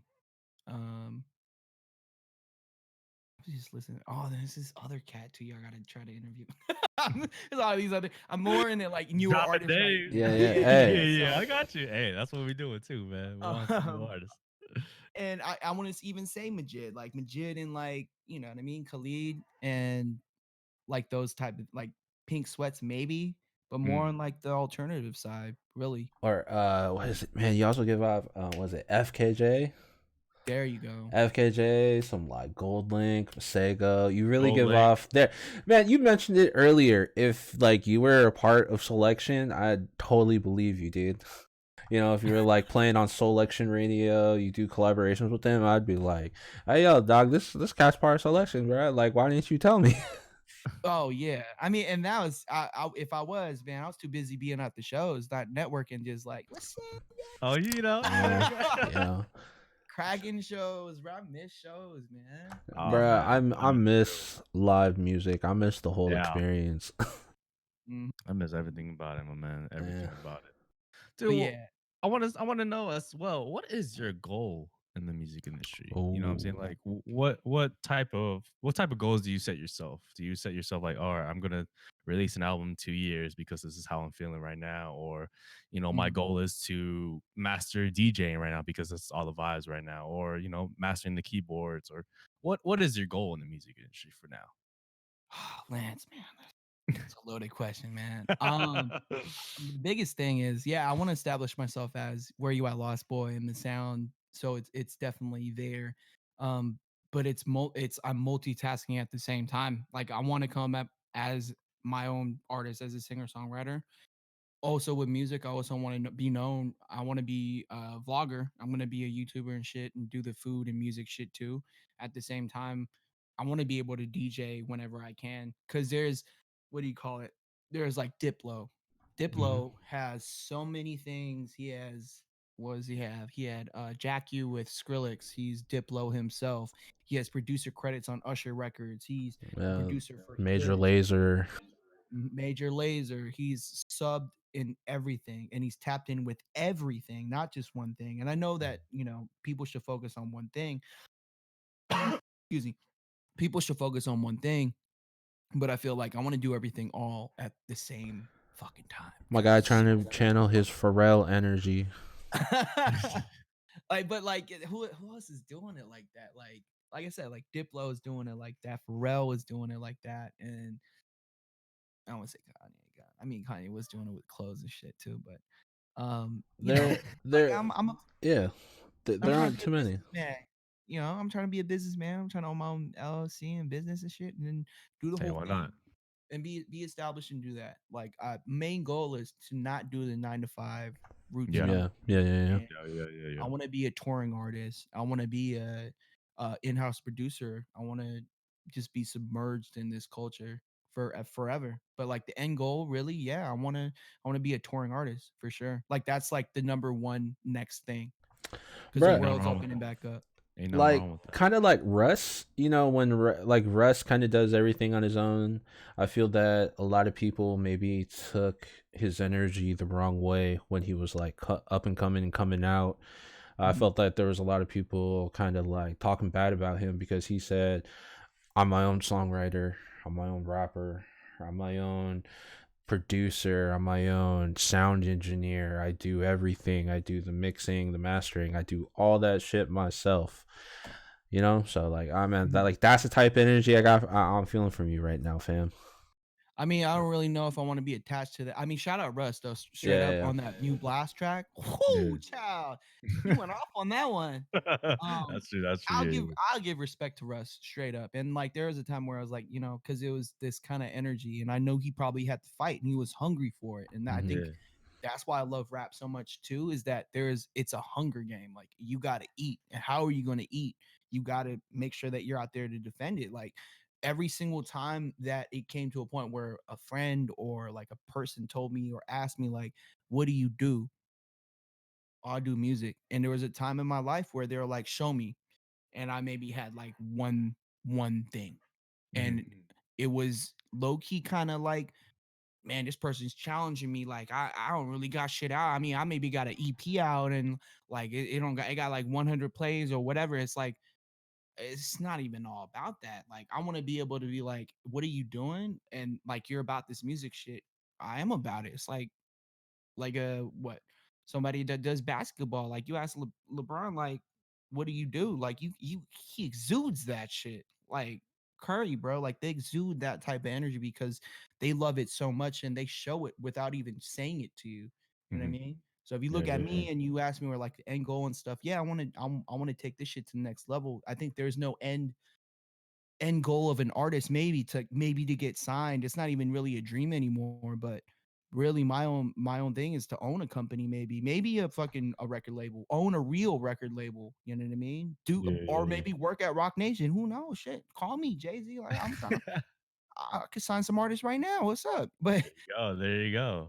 but Yeah. doing the deals the right way, no 360s. Like it's all about like discovering good music and just and keeping that energy going with my music right now too. And like I said, DJing too is also open a door up for me to show and broadcast other artists, like the selection cats, like the new age selection cats. Like people are still doing remixes and then shit's still dope. Because SoundCloud died off doesn't mean that the dope music stopped coming from there. It didn't.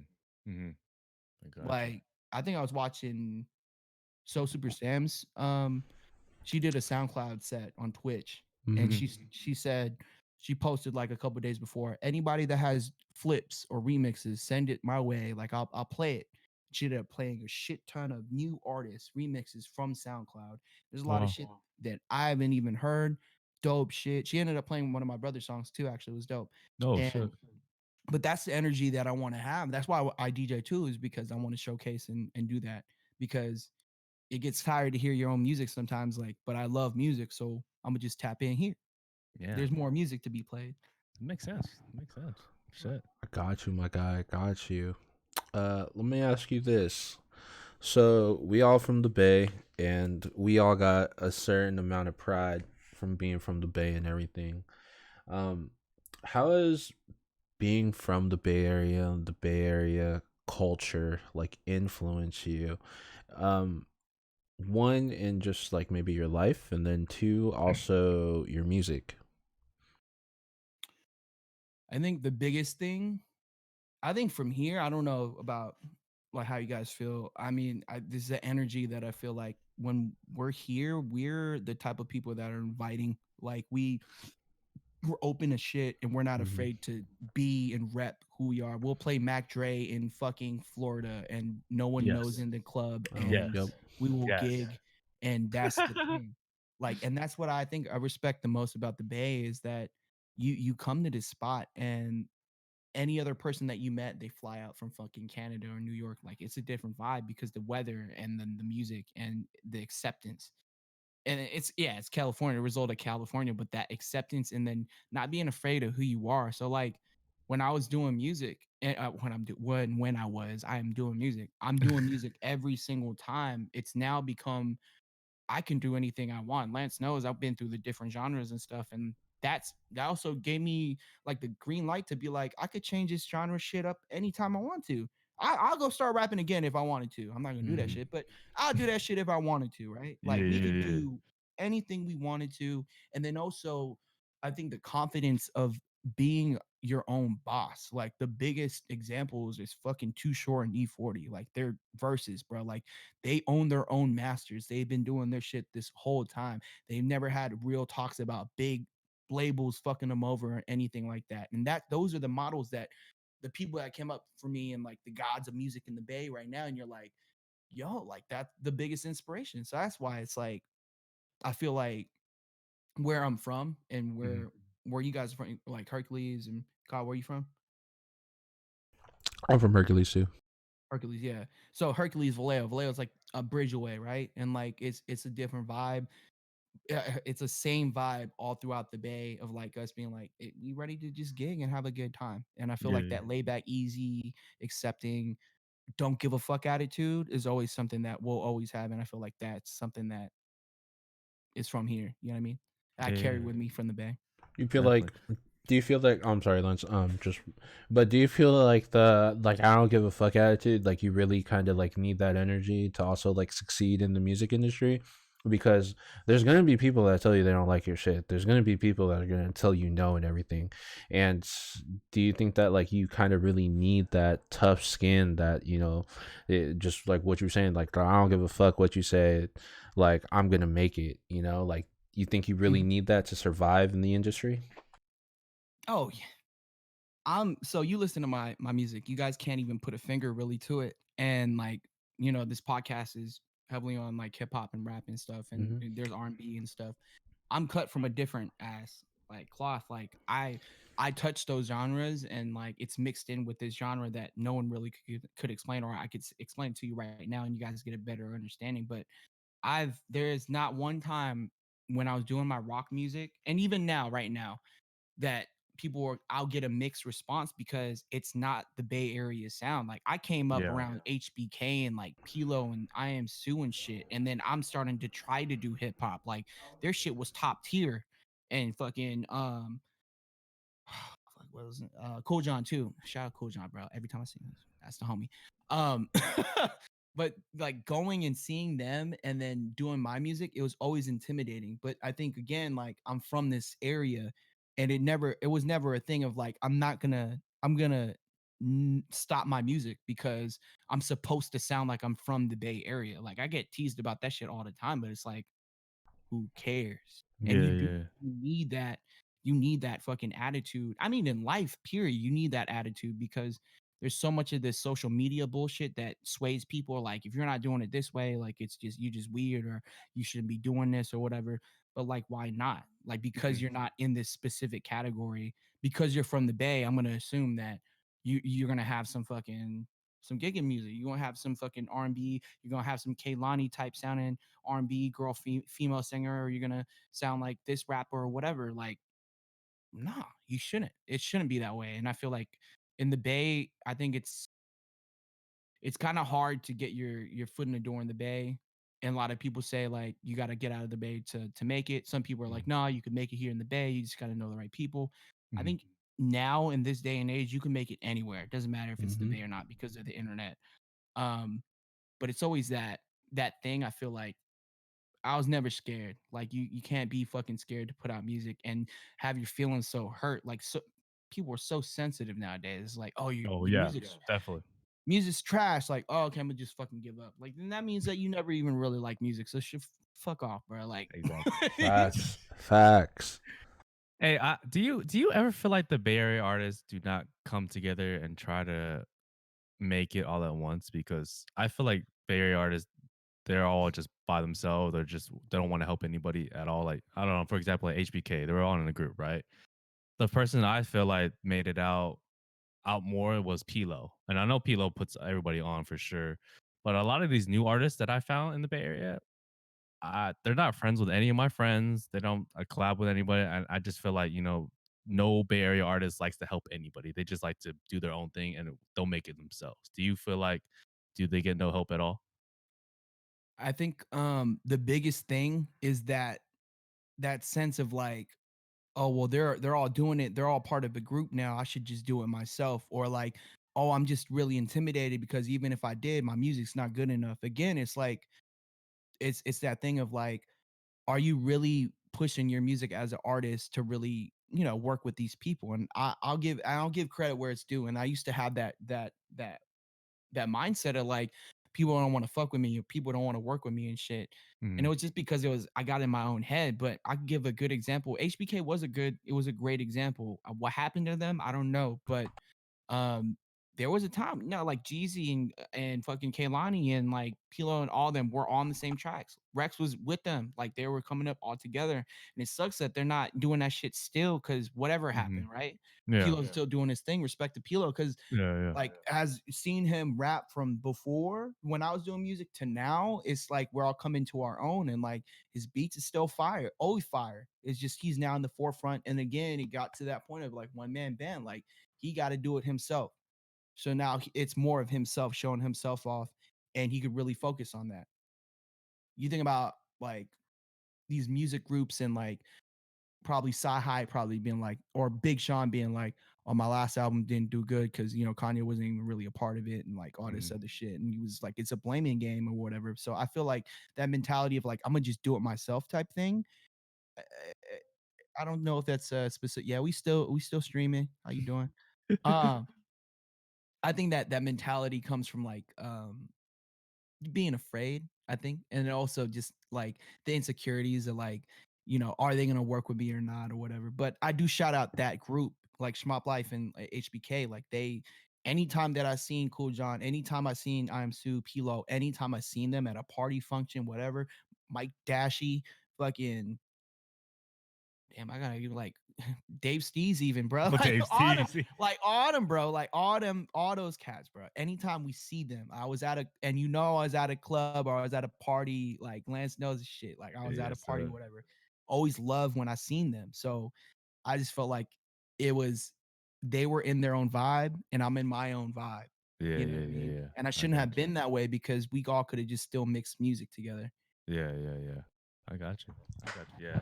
Always, because I always ask that because like the Bay Area artists, it just seems like they make it on their own solo, but they don't want to help anybody else. Once they make it, they just leave everybody in the dust. I feel like, I Yeah. could be wrong. I could be wrong, but that's how I feel like the Bay Area is so hard to get out of is because nobody wants to work together and be a unit. They all just want to do separate things.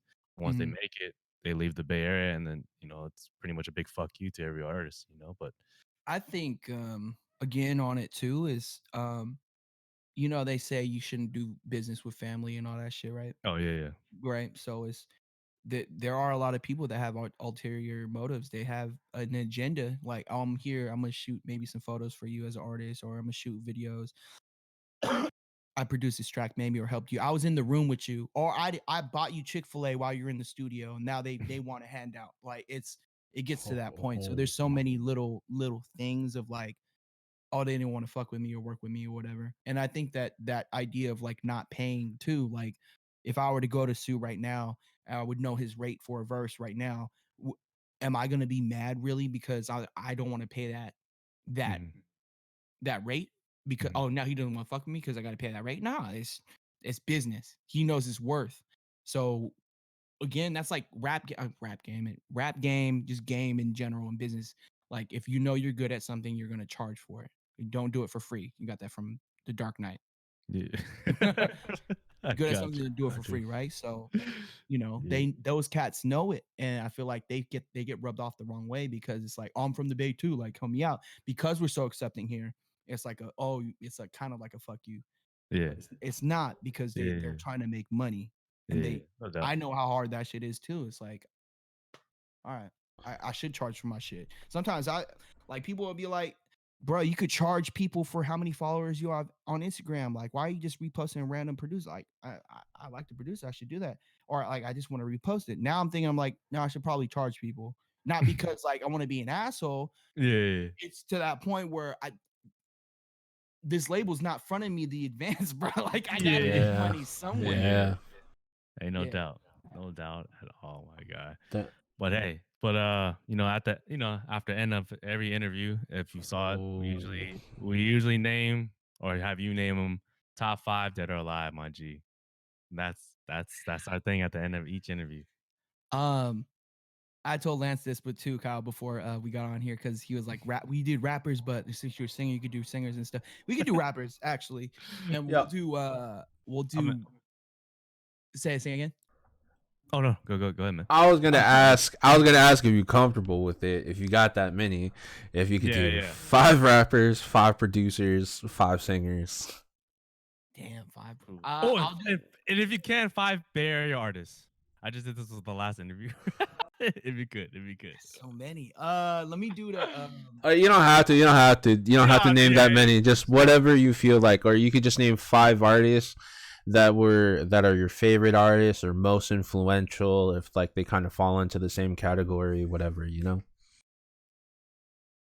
we'll do rap top 5, just Okay. alive, and Uh, like probably from like the mid 2010s, because there was a good music. Like I think 2013 and through 15 or 16, that was a good ass year for rap, like good years for rap. But we'll do rappers and then we'll do producers. So, okay. and Oh, then okay. it's not Shit. All right. yeah, no particular order. Mm-hmm, mm-hmm. Just I'll name the artists and I'll name the albums too. Sure. So, Okay. Okay. I want to say obviously Kanye, My Beautiful Dark Twisted Fantasy. Okay. I know. I Yeah, yeah. like Okay. that. Well, Good oh my start. Already God, good start. Already good Lance start. got people thinking I hate that shit. Oh my God, Lance, where did you start? um, Big Sean's not his I was gonna say his mixtape, Detroit. Detroit, the Okay. first one. Yeah, I know that that. shit was crazy. Um, J. Cole's Born Sinner, Ooh, I like and that. Nobody yeah. says that a lot. Nobody says that a lot. Oh, I'll that's give you bull. respect on that. It's bullshit because a lot of people are like, "Oh yeah, Forest Hills Drive, Forest Hills Drive." Like, bro, if you wanted to be on like a worldwide grip of music, Mhm. like that had everything it needed to have. Like, it had Yes. features. Yeah, I know he didn't want to have features, but those were popular songs. Those are It timeless was. songs Yeah, on definitely. great features too. Hell yeah. Hell yeah. Wale's Ambition. Oh my god. Ooh, Oh Wally's my ambition. Wow. God, yes. Oh, wow. Mhm. Can you reiterate on that one? Because Wale. that's something we don't hear every day. Wale ambition. Anybody that loves rap and in that time period from 2010 to 15, I think 16, if Ambition's not in one of your fucking like top fucking like albums, bro, or top rappers, bro, and I know he's now getting shine again, but I know Wale dropped the ball at some points because he's feeling that insecurity, like, I don't know, people really fucking with me like that because I'm not making the music I should be making and all Yeah. this bullshit or whatever. But Wale Ambition, bro, like Wow. That shit Wow, crazy. that actually makes me want to cry. That's great. I never heard Wale. I never heard Wale in anybody's top. Whatever. Real talk. No one really That's ever mentions Wale, and we always feel that Wale was up there during Okay. like the rise of like Kendrick and J. Cole and everything. He was right up there. yeah. Mhm. That's Mhm. shit. Okay, I'm waiting for the last two, man. I can't wait actually.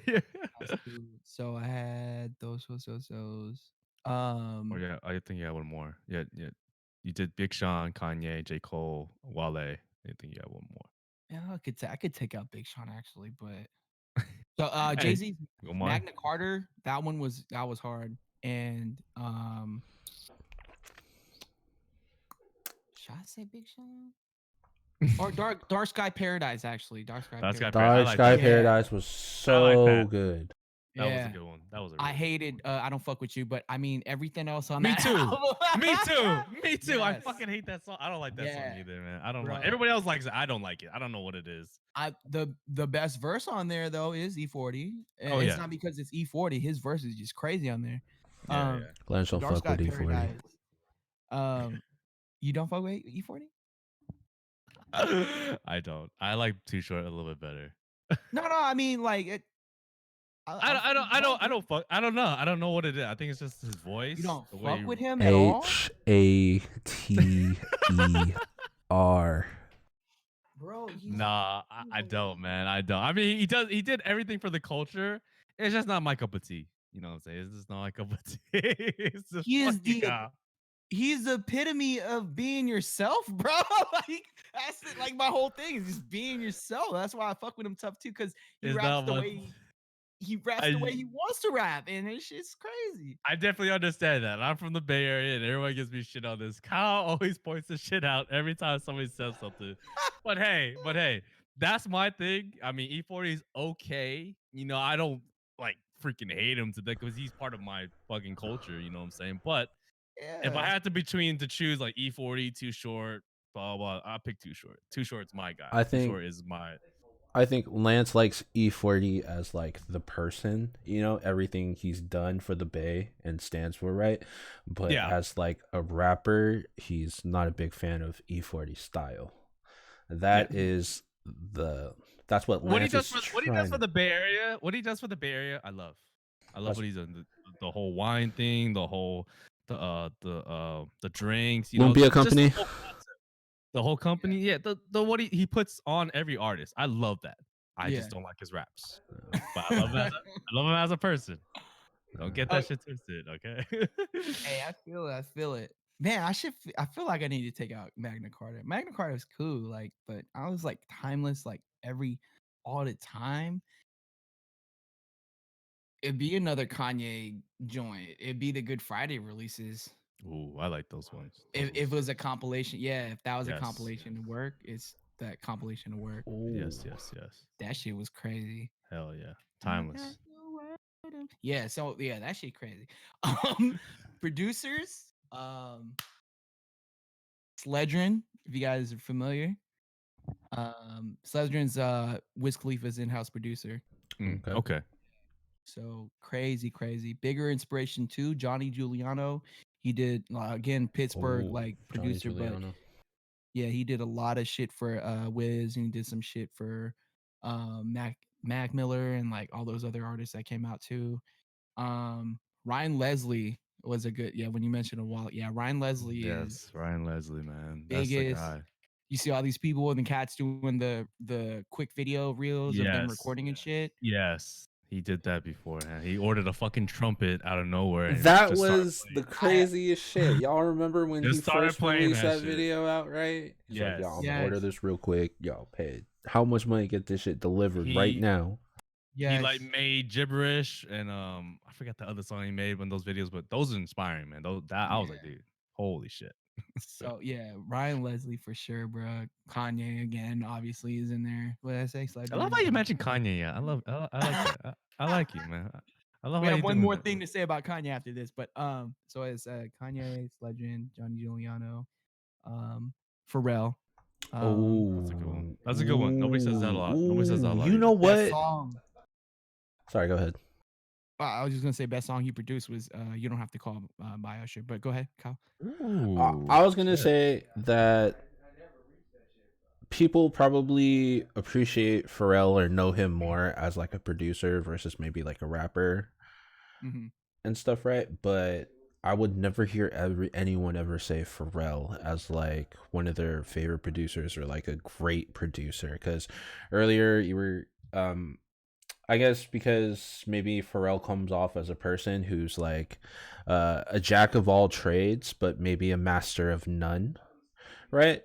But I also feel like that's kind of disrespectful for me to say that because there's you have to kind of have this it factor, this talent for you to be good at so many different things. You know what I'm saying? Hmm. Yeah. Hmm. Yeah, definitely. And if that kind of circle back on like where my end goal is, that's kind of where I see it. Like Pharrell is producer, singer, songwriter, or TV personality at a fucking Fashion icon. voice competition, fashion Fashion icon, icon. Yeah. fucking now brand new. What's his new brand? He has a new brand or Human. something again.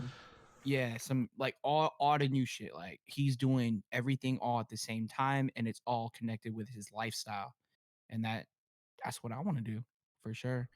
Um, but Pharrell and then Timberland was that the fifth? I Yeah, think Timberland. Timberland, Hey, yeah. That's hey, also, you can't miss with that. you can't mess with that at all. You can't mess We'll with go. that. We'll go with the R&B singers too. I gotta. Oh We got god, hey, Dude, let go us know, ahead, fam. man. Go in, go Go in. ahead. top five right now. Right now. This is sip night now. All right, let's see. Let's see. Lucky Day, bro. Lucky Day right now. I don't like his newest release, Uh-huh. but I don't know if you guys know him, but he was on The Voice, I think, or some shit. But he's like 34 and he's now getting to like his slice of like him being able to do what he could do with music. Phenomenal singer, like really good singer. And like the vibe, it's just a brand new sound. If you're gonna listen to anything like R&B vibes, I forgot the name of that album. Let me see. Oh, But it's lucky. Painted. Yeah, Painted. Yeah, Roll Some Mo. That's probably the one song I know by him. That dude, a whole that whole whoo, that whole shit is crazy, bro. There's so much shit on there and it's so good. Um, but him, Black, I don't even know if you could consider him rapper or singer, Ooh, R&B black. singer. I love black. Black Black. is Yeah. that in between, whatever. Yeah, I guess what if you would have to put a label on it, I think like people call it like urban contemporary. Yeah. Or some shit Ah, like that. Yeah.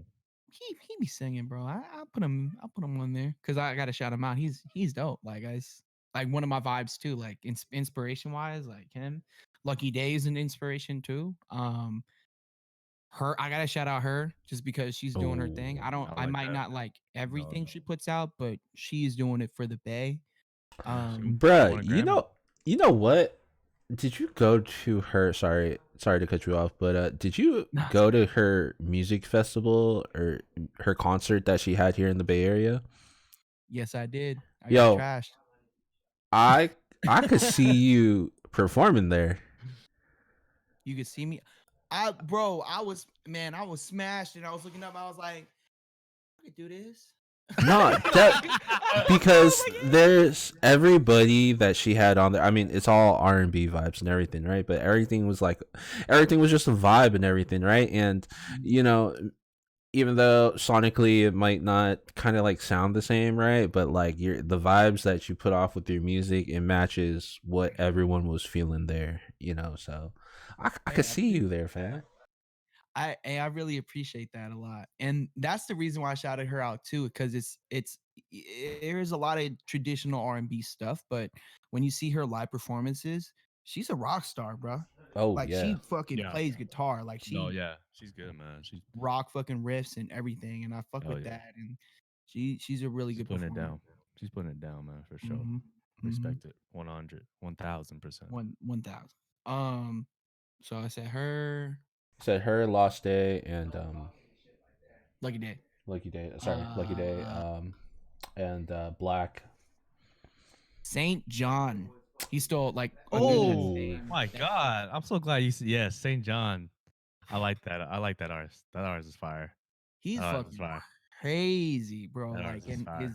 his just energy, like, yeah, it's rap too, but like he does sing, and like the reason why I like him too is because he's been in the game for hell long and producing stuff too. He's kind of like me, but Mhm. he's just out there having fun and now, and it's really fucking dope to see it. Like I don't even really like the new album he just came out with, but Ghetto Lenny Love Songs. I forgot what the name of the Something album like was. that. Yeah, yeah, Yeah, yeah. that album, rockstar vibes, but it's in that it's new shit. It's pushing the genre of like music. Like that shit's crazy. And I just shout him out. He's dope as fuck. And who else is R&B? I guess I'll keep it there. I don't really like and me? I don't nah. Hey, hey, Why not? hey, Promote yourself, hey, man. you got Promote to, yourself, you man. got to, fam, you got to. Just kidding. Hey, I'm gonna ask you this question right after you, but let me see on your opinion because Yeah. Kyle's opinions, he doesn't like this album. But so you talk about rock a lot. You talk about the vibe, the sound, and everything. What do you think about Kanye West's Jesus? Did you like it? I You could love that you brought that up, bro. fuck you, Kyle. Kiss my white ass, Kyle. Kiss my white ass. See Wait, you how he didn't like left? it? No, he said it was trash. And I always tell him, Jesus is the newest sound of Kanye West. He brought that sound. He made up everybody that has his sound now, bro. Yeah. That's my opinion. Kyle, where you Look how he at, left. bro? Look Stop how he playing, left. bro. Look how he Bro, left. Look how he Kyle, left. Yeah, look how he left. See? I gotta See? give you let me give you See? the facts. Let me give you some facts right now, because Please, yo, please tell you him. got the headphones on? Okay. All right. Please So tell him. here the Please. facts. And you listen to rock and shit before too, right? Yes, yes, I So did. like, what were your favorite bands like you listened to before? It would probably kind of like fall into like the pop punk bands, right? But like Fallout Boy, Good Charlotte, like Weezer, Hello Goodbye, Motion City soundtrack, Jimmy Eats World, Yes. uh, Anything kind of harder? harder than Side? that, not too We- much. Any kind of like Radiohead? Like Radiohead a little bit. Nah, that's why I was any kind of saying like kind of like the indie alternative or like pop punk kind of things. Okay. No, I Yeah. see it. Okay. Well, it's more for people that I felt like was on like the grunge. So it was like Okay. real punk, like hardcore, like hardcore punk and shit or whatever, right? And all those sounds that he was using, it was damn near like metal was infused with hip hop. And that shit was intimidating. It sounded angry. It sounded like he wanted to get his point across, and he had bars, and I'm like, New Slaves is not even my favorite song on that album. It's really like I'm in it, and I like Hold My Liquor. oh my, oh yeah, Bound and to. the guitar and fucking Mike Dean doing the guitar solo at the end, like the whole shit, like that had encompassed like a brand new sound, like Lance said, and it took him to another level in a different like place that we didn't know Kanye was gonna go. But I feel like with the album, as far as like popularity, he still did have a song for the people. Like Bound 2 was there. Yeah. Well, Yes. That was it. yeah, I'm Love that not. album though. I love that Yes, album. me too. I love that album too. But Kyle was like, no, this shit is trash. You're fucking trash. You should be in a trash can. Yeah. He lied to me. I didn't win no fucking Yeezys. Fuck him. Fuck that promotion. Oh, Fuck yes. that. I don't wear his Yeezys because I just feel like his clothing line just fucked. But his whole- explain, Kyle. Explain why you don't like it. Please. I just didn't fuck let- with it sonically. It just didn't move me the same way that a Kanye West album usually moves me. Kyle's a hard critique. I'll tell you that. No, Kyle's a look, really all hard right. So when I listened to it, I wasn't. And by the See way, how defensive he is? See how defensive he is now? I am not hating. I wasn't hating Yeezus because Ah, shit. everyone Now was you're not hating. everyone was hating Yeezus. Like it was the popular fucking thing to do. Because I said initially when I listened to the album, I was like, Black Skinheads cool, New Slaves was dope, and Bound 2 was probably my favorite track off there because I felt that Bound 2 was like what I know Kanye as. Mhm. That was the Kanye track off the Kanye album. Everything else was kind of like experimental, different sounds, not really what I was used to because like at that time period, let's say when did Yeezus come out? Like 2012, 2013 or something like that, right? I 13, was yeah. I was very much a hip hop elitist. I was very much a hip hop elitist, a music elitist. If it kind of didn't fall into these categories, if it didn't follow a certain archetype, then it wasn't hip hop. It wasn't what it didn't belong. And Yeah, I'm not like that anymore. I've grown. I'm But glad. me back then, yeah, fam, it just doesn't do it So for me. I watched this like unofficial like documentary on YouTube about how he came to terms or like created this whole album, and this was when he was tough on Fashion Week in Paris, and he was going to Italy, and he was in Europe a lot. And so us here in the Bay and like not really knowing that side and kind of getting like a glimpse into like his side of like why he went with those sounds and things. It was all runway, like runway, UK really dirty house music. It came from UK dirty house music and fucking a lot of that runway shit. What's going on, Kyle? I was about to say that's funny you say that because like I never really thought about that because like I really fuck with like UK grime. So, but right, you not hear the influence or I guess not. When was the last time you heard Yeezus? what was the last Grossoffel sign and fucking like who the fuck else was he was saying like just like really hard ass shit. Can you give me? I need to listen to what you listen to. Let me hit the grind, bro. What I you don't listen to? I need to. I don't know any like real artists to recommend, but I'll hit you back up with the list. But yeah, so I mean, like how Givenchy was huge then and shit, and like Mhm. Zara and all them shits came out, and like it was all like this like abstract sound stuff. Like you're in an art boutique somewhere in the fucking middle of Europe, and you wanted it to sound like that. And um, obviously he wasn't getting his Nike deal, so he's angry. So they said it was all fueled by that shit, and then he ended up doing the Yeezys, oh the Red Octobers, and then that was it. That's true. I That's wish I very got true. those to be honest, but or no, actually the ones before it, not the colorway, but the original black and the Oh, the green solars. bottoms. The Yeah, solars? yeah, yeah, Yeah, yeah. yeah, I want those. Cool, just hit What up are they like Lance. $1,000? No, Lance knows. yeah. Probably more than that. Probably Five like thousand. 8 grand, bro. That's Eight something like grand. eight Like grand. you Yo, see his knockoff Crocs? if Yeah. oh the Yeah, foam runners. bro. If Lance ever wanted to pay off his mortgage or buy another house, he could just sell his Yeezy collection. No, I'm I not doing bet you got them all, huh? that. I'm not Oh, doing actually, let me show you this real quick, Lance, because that. I found somebody that likes Yeezus. You should re-listen to that album, Kyle. dude, fucking I'll give it another listen. It's oh Ooh, oh I like that. I like that. the Yes, vinyl. I want to get that tattoo. nah, I want to nah. get that tattooed on It's my just arm. That'd be dope. No, my Nope. girl at the time made this for. She painted it for me. Yeah. damn. That's crazy, right, Lance? My best friend just got me this for my birthday this year. Hey, the crack. Hey, I that's like what's that. I up. need that.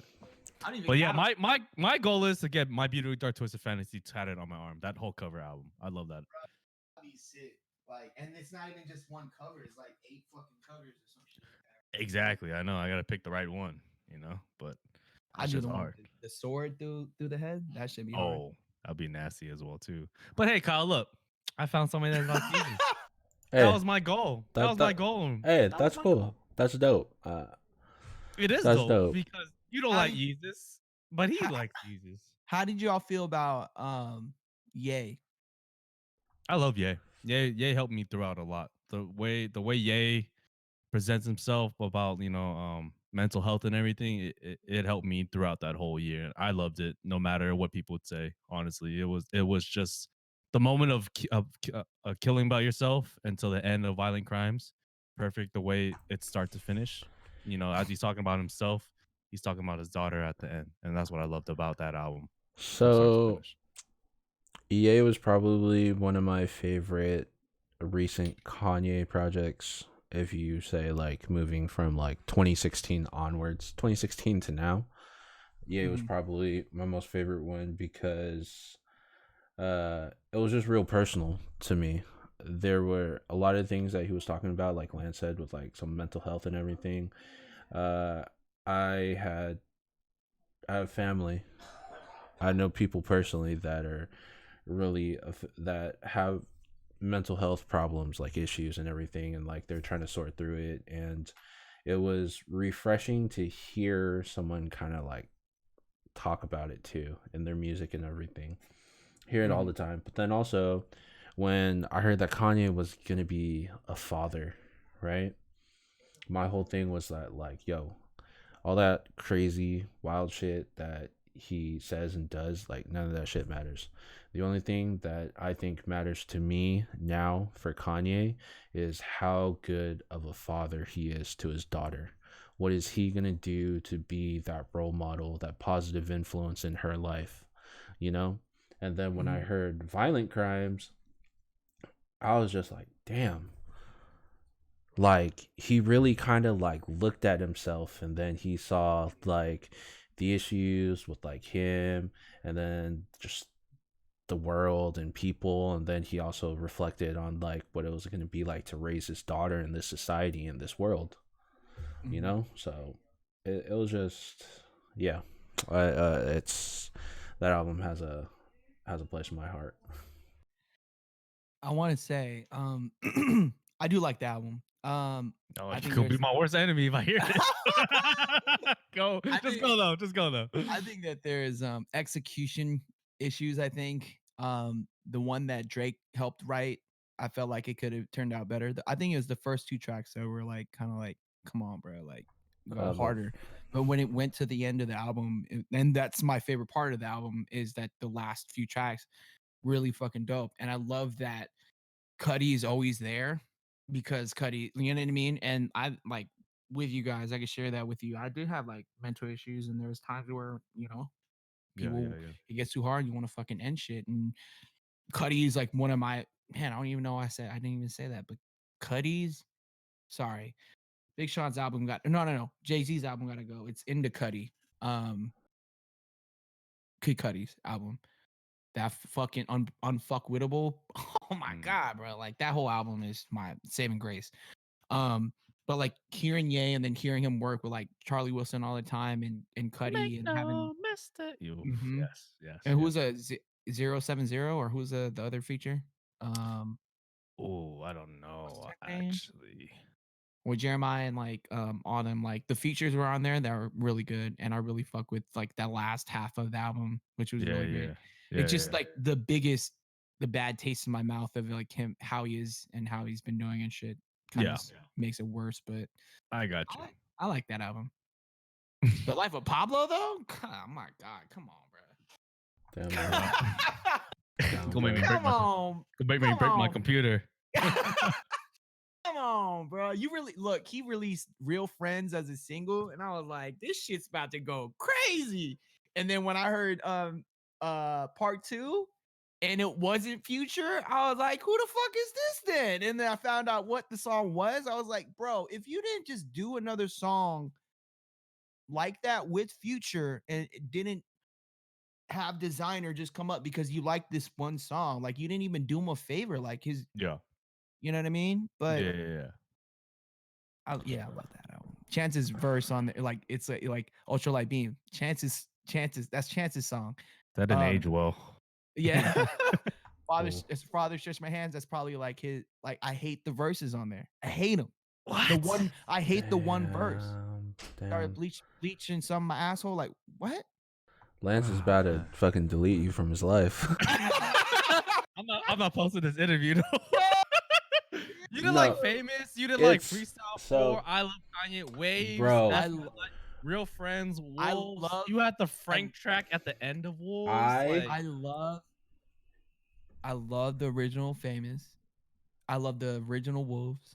I don't like where Frank was added to Wolves. Wait, was he on the original Wolves? He was added, then they added just the next song after. So it was the whole Frank's Wolves with track. Frank, and now they made it another track. Yeah, they made just with another Frank, track, just called it which Frank's was kind of track. stupid. Yeah, I get. Yeah, that part, Wolves without Sia and Vic. What was it? All right. With that way, Wolves without Sia and Vic. Yeah. Are you crazy? I got that on my Dropbox, bro. That Wait, wait, original wait, version. wait, Bruh. wait. You did not like Sia's verse, or well, I mean, okay, Vic Mensa, it's okay, but Sia It's the fucking killed that. it's the Y'all, execution. what So about because one of my favorite tracks, one of the singles that was released or leaked or whatever, the original did not make it onto the album, and I was pissed because what song? Facts, Oh, the original Facts. the original Facts, Oh yeah. I got it on Kyle it. told me this. It's on his SoundCloud, and I was like, the original Facts went way fucking harder, and like, Yeah, it just. It just would have been so much better on the thing. Like, It's lower. You like that? You like the original one? the Facts, yeah, where he's like easy, jumped over Jumpman. I'm sorry. I gotta listen to it again.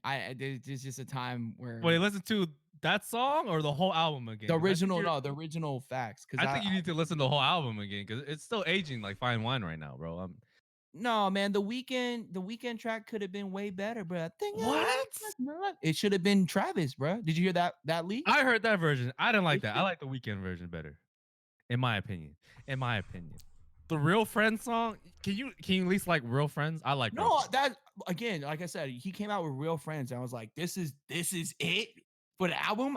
This shit's gonna be crazy. It was cool. Like it didn't have that same like My Beautiful Dark Twisted Fantasy, like top to bottom every single time. There's some quirks on his verses, and that's why I liked Kanye's because he was particular of his wording.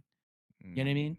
His energy, the way he delivered for rappers, for me, right? It's the tone of voice, it's your rhyme, the flow, and then also your lyrical content, right? Yeah. I'm gonna feel like an asshole. Some bleach and some feel my ass. Come on, bro. Like, but it's funny. I believe you didn't. Did you even like the beat with Father Stretch My Hands? I did, but it's punchlines. You know punchlines. Yeah, I know punchlines. Yeah.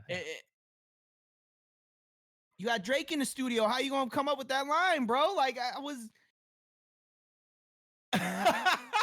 I don't get it. I thought it aged well. I think everybody thinks it's aged well, but this is the first time I'm hearing that Life of Pablo did not age well. I think this is crazy. Kyle has never seen me worked up like this. Only with him, I never got worked up with anybody. But you're the first person. That's fucking nuts because I'm like flustered. Everyone knows. Oh, I tell this to everybody. I'm like, the Life of Pablo could have been executed way better. That's just me. Like lyrically, Kanye was pristine in fucking Yeezus. He was pristine in fucking My Beautiful Dark Twisted Fantasy. He was pristine in Late Registration for College Dropout. There's some things where I was like, oh, like some of these lines are just kind of like this. And then he said, oh, my daughter flushed my phone down the toilet, so I lost all my lyrics. Like, bro, come on, bro. Okay. Yeah, the delivery sucks dick. I'll tell you that because he kept skipping and he kept making changes and do this, do that, and it barely came out. It came out like maybe like 4 months later after the initial release. But you gotta remember, I mean, of course, Kanye doesn't release stuff on time anymore. It's so crazy. But I do understand the delivery. But I still stand as it aged like fine wine. And if you don't like it, you kiss my ass. That's real talk. But it's all love. It's all love, though. I said I didn't like it. I just said, like, on top tier Kanye albums, it's not like Kyle's enjoying this. Kyle's enjoying being flustered. It's not all the way up there, though. You know what I mean? Like, bro, there's when it comes to Kanye West, J. Cole, or Eminem, there's no reasoning with Lance. It's either you agree with him or you can suck a dick and fuck off because I'm never going to talk to you again. Pretty much. But I give you credit because you like Yeezus. And so I love you for that. And I'm sorry, go ahead.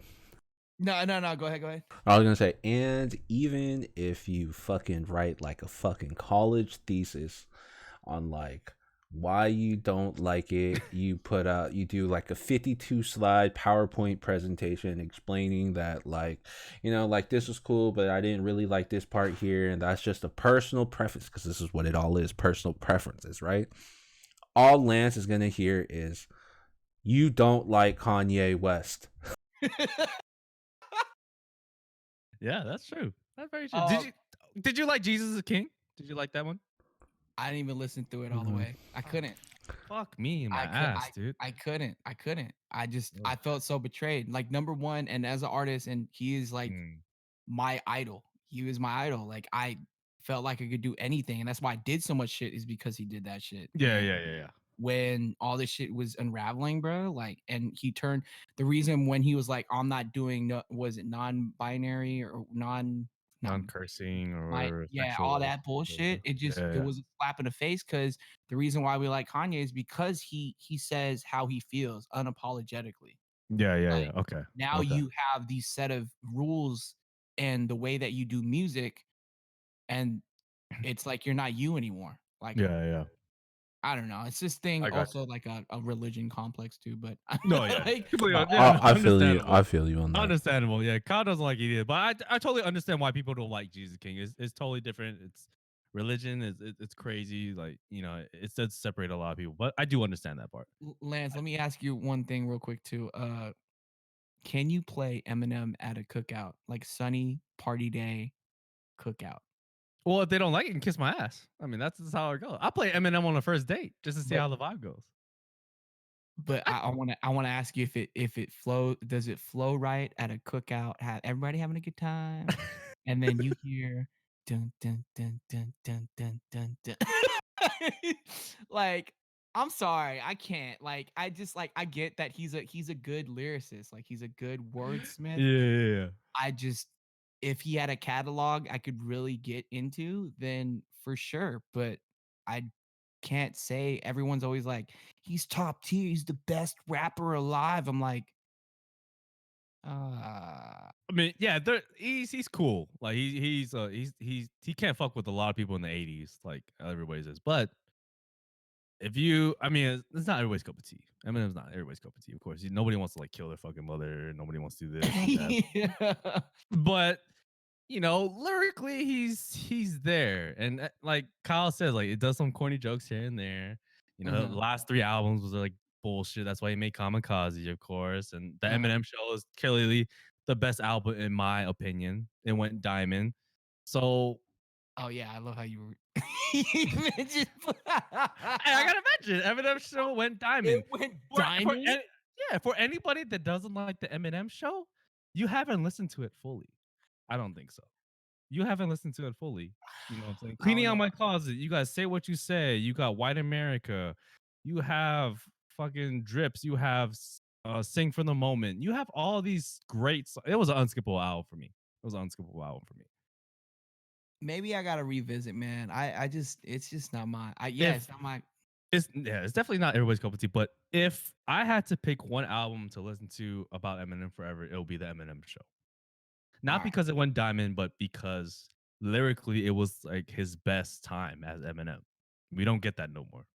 Yeah, it's all serious and Yeah. like my book list is my serious shit. Like, come on, bro. But yeah, I Kyle, mean, what you feel about him? He's Eminem's cool. you don't know what it's. He's cool. like, No, I'm just enjoying this because Lance, because it's nice to just see Lance go in on someone else. That's true. I always go off on Kyle.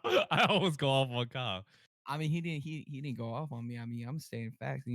Like he doing Oh Korean yeah. barbecue. I don't know. I want to hear Yeah, of Eminem. course you don't want to lose your you don't want to lose yourself in a barbecue, of course. Like, But bro, like as a what? lyricist, as a thing that you want to listen to, Eminem, have you listened to Infinite, his first mixtape?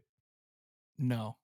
You listen to that Infinite and give me a call after you listen to that. I think it changes your mind about Eminem because Eminem did not used to be like Eminem. He used to be in religion a little bit. He used to be having party music. He did a song with Proof on there. Hmm. Um, so that was his first mixtape, and that mixtape did not succeed. Everybody didn't like it at all because nobody gave him a chance. And Hmm. guess what? Next thing you know, Dr. Dre heard that mixtape, brought him up. It's Yeah. history right there. But Infinite, that song Infinite itself, and then the album or the mixtape, one of the best as well too is Eminem, and he didn't sell shit off of that. I All like right, that mixtape. I'll check it out. Kyle, what you think about that? Have you heard it? I haven't heard it. Lance He showed it doesn't to want to give me. it a try. He doesn't want to give it a try. That's why I'm asking you to give it a try, and you call me nah, because he's bro. not gonna. Every time I mention something, he's like, "Okay, I'll listen to it." Then the next Hey, day, "Hey, did you listen to it?" No, I didn't. hey, Sorry, man. no. Look here, because first of all, No. See, let's put that same face. Lance does the same shit too. Me defensive? Who's getting loud over here, fam? I'm just saying facts. I'm just saying facts. Like I what your last point I said. told Lance I like Eminem, but I am not a super big. I'm not a super fan, right? And I told him my favorite Eminem projects was the Marshall Mathers LP, the first one, and Encore. And you know what this man says? How the fuck do you not like the Eminem show? And then he goes on a fucking rant. And I said, I'm just saying, and the Eminem show is the amazing album. and I was like, bruh, he didn't even focus on like me saying, yeah, I like Eminem. Here's what I like. He focused on. There wasn't even a focus on it. He was just like, bro, I can't believe you don't like this shit. Blah blah blah. He goes off on a whole different tangent, and I'm like, we just gonna end it here, fam. I ain't got nothing to I'm say. just saying, re-listen to Eminem show. That's still in my fucking top tier albums. All right, Eminem show is one of the dopest Eminem albums, and for you to not like to say that, that's so crazy because Bro, that's 3 albums before he got started, and then that's like 3 albums before, like after he was on drugs and relapse. So that album was a perfect mixer of him taking hella drugs, him being okay with himself, and him making beautiful music. See, look, see how see, I'm really flustered, but that's just how I see Eminem as. Eminem show was the perfect mixture. That was before he relapsed, and that was before he did hella drugs. That was a perfect mixture. Yeah, I miss coked out Kanye because he was just on one. You think you guys? I just realized because he was with Push all the time. You think he wasn't not fucking doing the ski all the whole time, bro? That motherfucker is I don't snowing. know, I'll tell you man. that. Hitting the That slopes every motherfucker. day. Yes. Yeah. But look, all right, I'm okay. I'm okay now. You good? I'm cool. Good. I'm cool. All right. I never got this flustered before. That's crazy. You're It was probably the cool. first guest that's got me flustered, but I like it. I like it though. I like, like How the y- whole argument. This is how music is supposed to be. All right, so let's mention this again too. How you feel about Pusha T against Drake and like the whole Quentin Miller situation? Fam, With I like don't lyrics. know if you want to start this with Lance. You're not a Drake fan? But who do you think won? Who do you think won? Let's start. You could be my best friend right now while you're at Lost Boy, or you could be my worst enemy. You pick your answers quite, because Kyle picks his answers great. He knows me a lot. But like I said, my best friend, my worst enemy. Go. Um, because we get this a lot, or I hear it, like social media outlets or like podcasts or radio.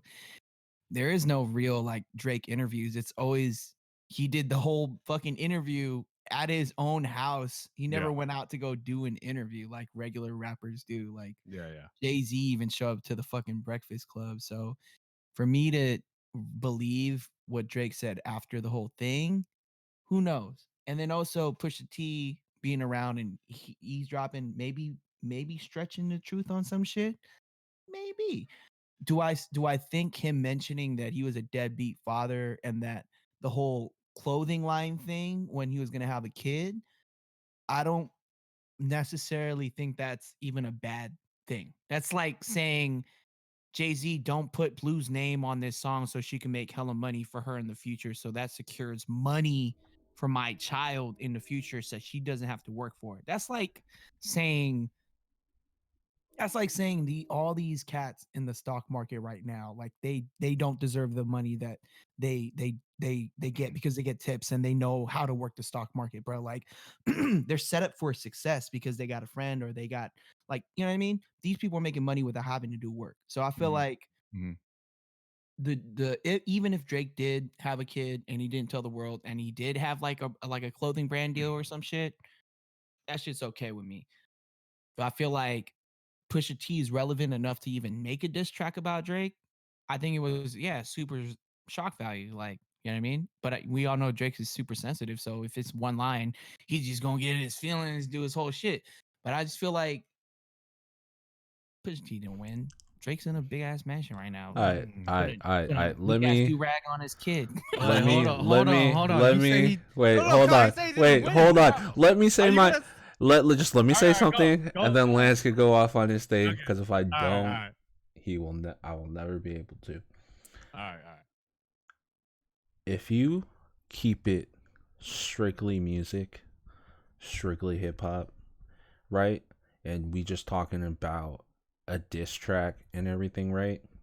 The story of Adonis is probably up there, maybe like top 5, top 10 diss tracks like ever, right?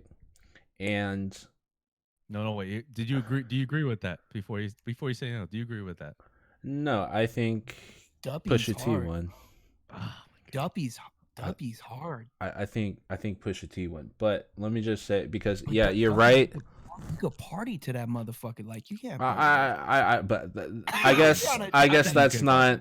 I guess that's not like a criteria for me for that. But yeah. it's just, yeah, you're right on the initial shock value and everything. I would just say, song for song, I think Pusha T won. Now, did he kill Drake in the beef and everything?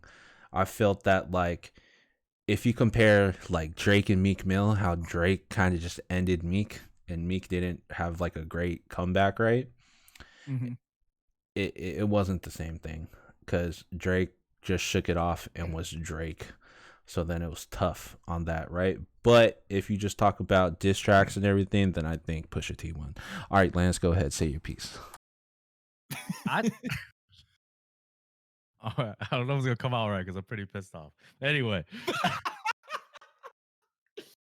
but look. I think Pusha T won.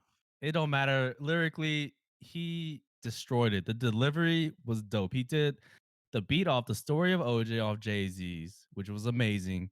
The blackface on the fucking album cover, fucking amazing. No Photoshop, no nothing. Okay, you post it up there. That's already given it right there. The story of OJ, you can't go wrong with it. And then the lyrics of it, the finding out he has a child, the fucking what is it? The finding out as a child, the clothing line. Now he stopped that clothing line. You know how much money Drake would have made if he fucking collabed with Adidas with that clothing line and called it Adonis? But the thing about it is, he called him out on that, called him out on his son. Look at Drake now. He's hanging out with his son. We didn't see that for fucking however that kid is, 3 years. You know what I'm saying? And I don't know. That delivery was the most insane delivery I ever seen. It changed the way hip hop is supposed to be. It changed the way lyrically how you're supposed to destroy your enemy. And Drake, I don't think Drake came out with another diss, or maybe he did, but I'm not too sure. But it probably wasn't as good. Duppy freestyle, I'll give him that. It was good. It was good. The whole father stretch my lines land. It was amazing. Okay, Mm-hmm. but story of Adonis. Story of Adonis is a fucking bar for bar. Okay, like you can't go wrong with the lyrics. You can't. You can't. It was just amazing. Like I don't know. Can I I play? can't. That's just how it is to me. Can, That's can I play devil's advocate? I want to say one thing though. Yeah, they were good. They were good. He killed it. He killed it for sure. But I mean, so when Ice Cube did No Vaseline and like these bigger diss tracks happened with other rappers, like it ended careers, right? yeah, Like yeah, long standing, am I still gonna be here? Didn't phase Drake at all. Like that's what I'm getting at, yeah, really. yeah, yeah. Okay. Is like, you know what I mean? And like the believability of like if you was really, I mean, I don't think his public persona is that he's the good guy. Like Drake is the good guy. He's not gonna be like, hey, I have a clothing brand out. This is my son, and like he was. I don't think that was a reality for him to do that. Like, I have a clothing line. It's the name of my son. Like that sounds like some asshole shit. And Drake's been really poised to be the best he can in public. So I don't think that was realistic. But I mean, I digress. Who knows? I mean, I guess. I mean, but I'm saying line for line, bar for bar. That tick. Come on, that 6 6. Oh, come Yeah, on, man. like, You are hiding a child. Let that boy come home. Deadbeat motherfucking boy in Border Patrol. Woo! Like, come on. You don't think that shit was fire? You It's don't cool. think that shit was. You also gotta understand that Pusha T is also one of Lance's favorite rappers, so there's also a lot of Pusha T's the god as well too. I saw Pusha T live and I changed my log in life. I would Wow. say everyone rips off of Pusha T's one of Pusha T's lines, the fucking Arm and Hammer, baking soda, drop the hammer, like some shit like that. Like, yeah, they do be using that a lot. But shit, what was I gonna say? Yeah, I like just kind of like agreeing with him. If you look beyond like the music and everything, it wasn't like career ending. That's the story of Adonis thing should have been like a big ass scandal, and it should have like ripped apart his fucking career, and all the skeletons in the closets and shit should have came out, right? And then instead, however, Drake's media team, HR team, or PR team, My I mean, feelings came out. yeah, and then he just Kiki, are you yeah, bro, mine? I like it mean, so was. like he came out with a platinum summer jam, bro. Like, Yeah, I get you. I get you. Yeah, it But was I mean, tough, and plus, he was riding off like all the fucking success in like 2017 and shit, right? Yeah. God's Plan was Yeah. fucking so fucking good. yeah. oh, yeah. Yeah, I and Pusha T is like one of my favorite too. I straight up millions, bro. I hope so. Millions on I my hope so. mind. After Bro, this like talk, I hope so. the original, what was it? The one with Kendrick on thing, because Travis Oh, did Mama City. nostalgic. Yeah. Yeah. I love I love both those tracks actually because of that Yeah. sample. But I love that they're connected. Those rappers are connected because of that sample. Yeah. Those tracks are fucking hard. But like Push, like King Push, and fucking like his first, I think his first actual solo album. Like I was excited for all that shit. I felt like I was like, man, I'm about to go sell some coke right now. You got a brick, bro? Like, let's go, bro. But all the beats, all the music selection is flow. Like I love Push. I love Pusha T for sure. Definitely top tier, my man. Definitely. Pusha T definitely slept on. What was it? Daytona, definitely. Daytona. Daytona was one of Did you my. like Daytona? Did you like Yeah. Daytona? Okay. Yeah, it was okay. cool. All right, don't give me another heart attack shit. I don't know. I reserve those things because after Kanye was doing his thing and supporting Trump and all this bullshit, I kind of really just like I peeped at him. I peeped at all the albums. I even peeped the Nas album. I did like a one through, and I was like, all right, cool, whatever. Push like Daytona's good. It's good. I just never revisited it because every time I listen to it or I was on my way to work, I see some shit about Kanye being at TMZ, and I was like, all right, I can't, because that's me supporting him. No, I mean, 100%. 100%. I feel you on that. Tiana Taylor's album, that was crazy. That was fire. That was good. Like, and it sucks that it was just a seven joint. Like, I felt like she needed a full joint. But yeah, everybody has 7 joints, and I do feel that. But I mean, that's Kanye being Kanye. I think the worst one was the Nas one, in my opinion. oh yeah, I didn't like the Nas one at all. he needs to work with like he needed to work with some like I can't even name like any like super produced. Maybe a fucking Just Blaze. Who knows? I mean, I think you should stick with Hit Boy because he won a Grammy with Hit Boy, which is pretty good. I think that'd been dope. Yeah. What's wrong, Kyle? You thinking about something? Yeah, I was just thinking about some producers you could rock with. I was thinking maybe Nas just kind of like stick with like his, you think New York, you think Nas, right? So, maybe like just stick with like Primo or like Pete Rock, maybe collab on like some like soulful shit, hit up like Ninth Wonder or actually, yeah. If I've been seeing a lot of rappers doing like the collab albums and shit, like it's a producer and who's a Guap Dad did one with what's his name, Illmind. I don't know. You know what I'm talking about? Guap Dad 4000 or whatever his name is. He did it's a producer's album, but it's Guap Dad on there. So it's like they're doing like joints. Like it's a producer and an artist, and they do a whole thing. It's just that's like Kenny Beats. That's the Kenny Beats and Denzel Curry album goes super hard. Have you listened to that one? Denzel Curry and Kenny Beats? That one's pretty good actually. I need to, That one's actually pretty fire. I haven't been really touching up on my like new rap shit. It's kind of like uninspiring. Like, but I know that there's Denzel Curry and like fucking like there's some crazy shit out there. I just haven't really been touching on it because I've been working on my shit. Yeah, if you ever get a chance, like you going on a run, you just want some hype shit, driving, just look up the album. It's called Unlocked. Unlocked. Yeah, Yeah, I'm gonna and check that out. it's with Denzel Curry, Kenny Beats, and the whole album looks like a mixtape, or like they just uploaded the fucking file straight from like Dropbox or Oh some shit. yeah. That's lit. Well, those are the best ones though, bro. Like the leak. I Yeah, think yeah. who did that? Fucking Brent Fayez. He had Over released Fires. something on YouTube, Yeah, and then on the link, there's a link to a real Dropbox to more shit. Like artists are getting more creative with like their drops. Like popular artists, they're like, "Yeah, I got a new single coming out," and then there's a Dropbox link on the bottom, or like, "Hey, we just did this track. We're not really gonna do any promo like photos and shit. It's just some raw shit from Yeah. from the database or from my phone." Like, as which is dope because you could post anything from anything now, like any fucking thing that you want to. You could post videos from your iPhone and shit. It's That's crazy true. to YouTube. That's definitely true. That's definitely true. yep, yep. Yeah, shit, fam. This is crazy. We never had We need to get you back when we you're at never home, had like an this. interview go this long. We never had like We never people had an really interview go this chopping long, it man. up like this. Never seen anyone get Lance all flustered like this. I So was pretty fucking flustered, man. Like, you don't understand. I'm sweating. I'm sweating. In places I shouldn't be sweating at. I'm all I was about pissed it. off. Hey, This man But in his feelings. that's what I love about music, though. If but there's no argument in music, there's no fun.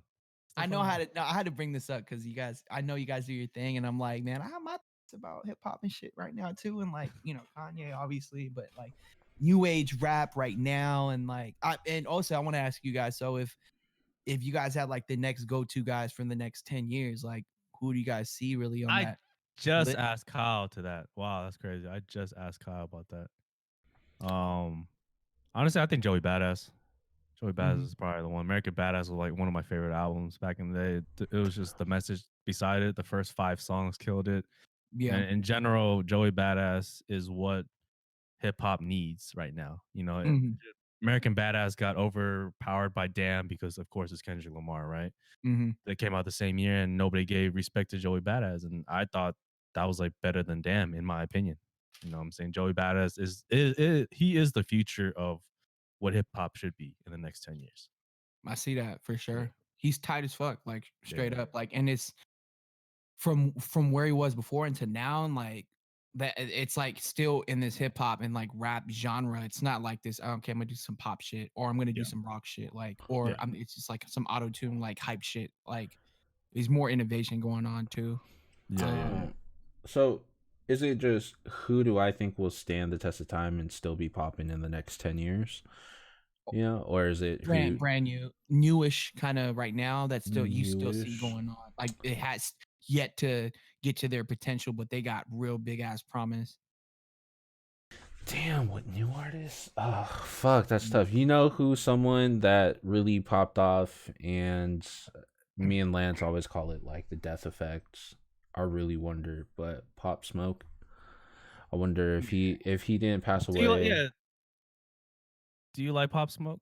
Where you at? I so I listen to a lot of his stuff because I mean it's always playing and stuff. And like to me, I didn't even realize how much I loved 50 Cent and G Unit back in the day, bro. But like, bro, like if you had any type of version or new version of 50 Cent now, but it's modernized, I think he was gonna go really fucking far. Like even the album that he had, whether it was finished or not, or what he was gonna be doing in the future, I think that he was gonna be here for a long time. And I think that I don't know if he does he have a song with 50? Yeah, it's called The Woo, but I mean, I that was feel the only like if he song, yeah. yeah, if he did more songs with 50 and he had tracks with Dr. Dre and like he really tapped in outside of the drill side, I think Mhm. shit was good. And what was on that album with like I think he had some shit with YG too, right? YG and well who do you have? He had Mustard on there too, right? DJ I don't Mustard on know. the Pop Smoke I don't album. I feel a little indifferent about it, maybe so I I can't don't answer you. think yeah, he doesn't like Pop Smoke either. I Where you mean, at, Last One? yeah, I just feel like he needed to tap in more, and it sucks because like you know people want to flaunt hella shit, and people are doing some crazy ass shit, especially the Asians right now. But like people do so much crazy shit because it's desperate times right now. But I Mhm. think he would have went really far. That and Roddy Rich, I feel like he's still going to be here for a long time. Roddy Rich, I think will still be here. I think Lil Baby. I don't know if you really classify him in like new rising artists. You can say Lil you, yeah. Yeah, Lil Baby, the Baby. I'm not sure. Actually, I'm not too sure because he's I very don't think the baby's gonna last. I don't think he's gonna he's last. very consistent in his sound and everything. I just He's like Busta Rhymes. Busta Rhymes has like a Mm. specific sound that That is woo-ah! yeah, That type of like I want to. Oh, it's not even a no. I mean, that's so disrespectful to Buster. But like there's this particular sound that I don't see. It's gonna be breaking in 5 years later. Like the baby's gonna sound like the baby. yeah. And I loved him in the beginning. he Yeah. started. Oh He yeah, started. he was dope. Yeah, in the Yeah, beginning. he's starting to get kind of like, all right, man. Like Nicki, how Nicki got. Nicki just kind of got like, all right, Nicki, like you done? you like think you done in the feature? Like do y'all what about do y'all think Don Toliver will age well? Oh yes, definitely. I love Don Toliver. He's one of my favorites. Heaven or Hell. I think that Don and St. John need to get together. That'd be I good. don't know if Don's gonna. I don't know how long he's gonna be out for, but hopefully a long time. I love him though. You Can't like feel. Don? Yeah, can't feel my Okay. legs, man. Oh, there you go. I like Cardigan. Yeah, yeah, Okay. bro. Yeah, like his Lemonade, like remix Lemonade, bro. Like shit. Yes. Yeah. But again, Where's like the I said, I feel like I don't know if it'd be a long time. 21 Savage? No, he's not new. No, never mind. Yeah, What about Chica? Have you heard of Chica? Were you at Lost Boy? Mm-mm. Chica's a good female MC. Chica's She's probably dope. one of the best out there. If you kind of like into conscious rap and you really kind of fuck with the whole like sonically what is it?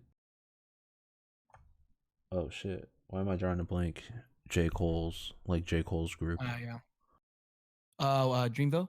Yeah, Dreamville. Yeah, record. Yeah. Like Dreamville. If you kind of like fuck with that. You know who I don't feel like gets enough shine? I don't know why, or like what he's doing right now. Cause, bruh. Cause. COZZ. Like he's Dreamville. Oh, Cause. Yes, yeah. I feel like Boss or Bass or whatever his name is. Bass, yeah. He be getting too much shine. I mean, like he's cool, but Cause is the true. Like his first album, his second album was like it could have been better, but his first album, bro, that shit went crazy, and I don't understand like why he didn't pop off crazy because he's still kind of on that like conscious like underground tip, and he has this particular way of him flowing, and the way he flows is very particular. And that's what I like about rappers is like it's dope, sounding dope, new flow, crazy. But I suggest y'all listen to that first album again. That shit crazy. Yeah, But definitely. I downloaded it. Definitely. I just haven't listened in a long time. But I definitely. If we also talking to Dreamville, Jid. Yeah. Jid, I think he's good. He's got to kind of like evolve as an artist too, you know, and maybe kind of like experiment with some sounds. But I think he will age well. I think so too. Yeah. I feel like he's a knockoff Kendrick. He's a what? Knockoff Kendrick. Oh my god. Can't win with you. Listen to the way he flows. Listen to way like how intricate he's intricate. I like his flows are really good, but it's very reminiscent of like of Kendrick. And it's like I get that, but we already got Kendrick. And what Kyle just said, like he does need to experiment with new sounds, do some different shit. I loved him all throughout what was it the last project that he was on with the collaboration joint? Oh, Revenge of the Dreamers? Yeah. I liked what he did on a lot of those tracks, but I felt like is a lot of this kind of like similar Kendrick shit. Just kind of and in the back of my mind was kind of like, I don't know if I really, really like him. like he's cool, but like I don't know if is that make your blood boil? like, my bad, bro. Not as bad as Pusha T and Kanye, but it's close. But like, which Kendrick? Are we talking about Section 80 Kendrick? We talking about Cool Kid, Mad City Kendrick? Like, kind of now. Damn, Kendrick. Kind of like Dem Kendrick. Okay. So okay. Fast spinning, hard I, hitting. I can see what you're saying with like the now Kendrick. Like, Yeah, damn. yeah. Yeah, I see what you're coming from there. What about Corday? I feel like I liked Corday at first until he just vanished and he just dating that tennis player, and that's all Yeah, we're known for him now. he's in uh, love right now. He's dope. Yeah. He's shit. fucking Because I dope. like him. Lost was a really good fucking album. Oh yeah, Thanksgiving. That's all I play. That song Thanksgiving. That's all I play at Thanksgiving, man. That was the shit. Like his all album was good. Like Nightmares with Pusha T.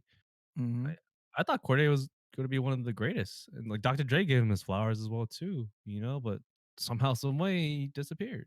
And It's love. This love. I'm in love type. well, if they break up, like knock on wood, I don't want anybody to break up with anybody.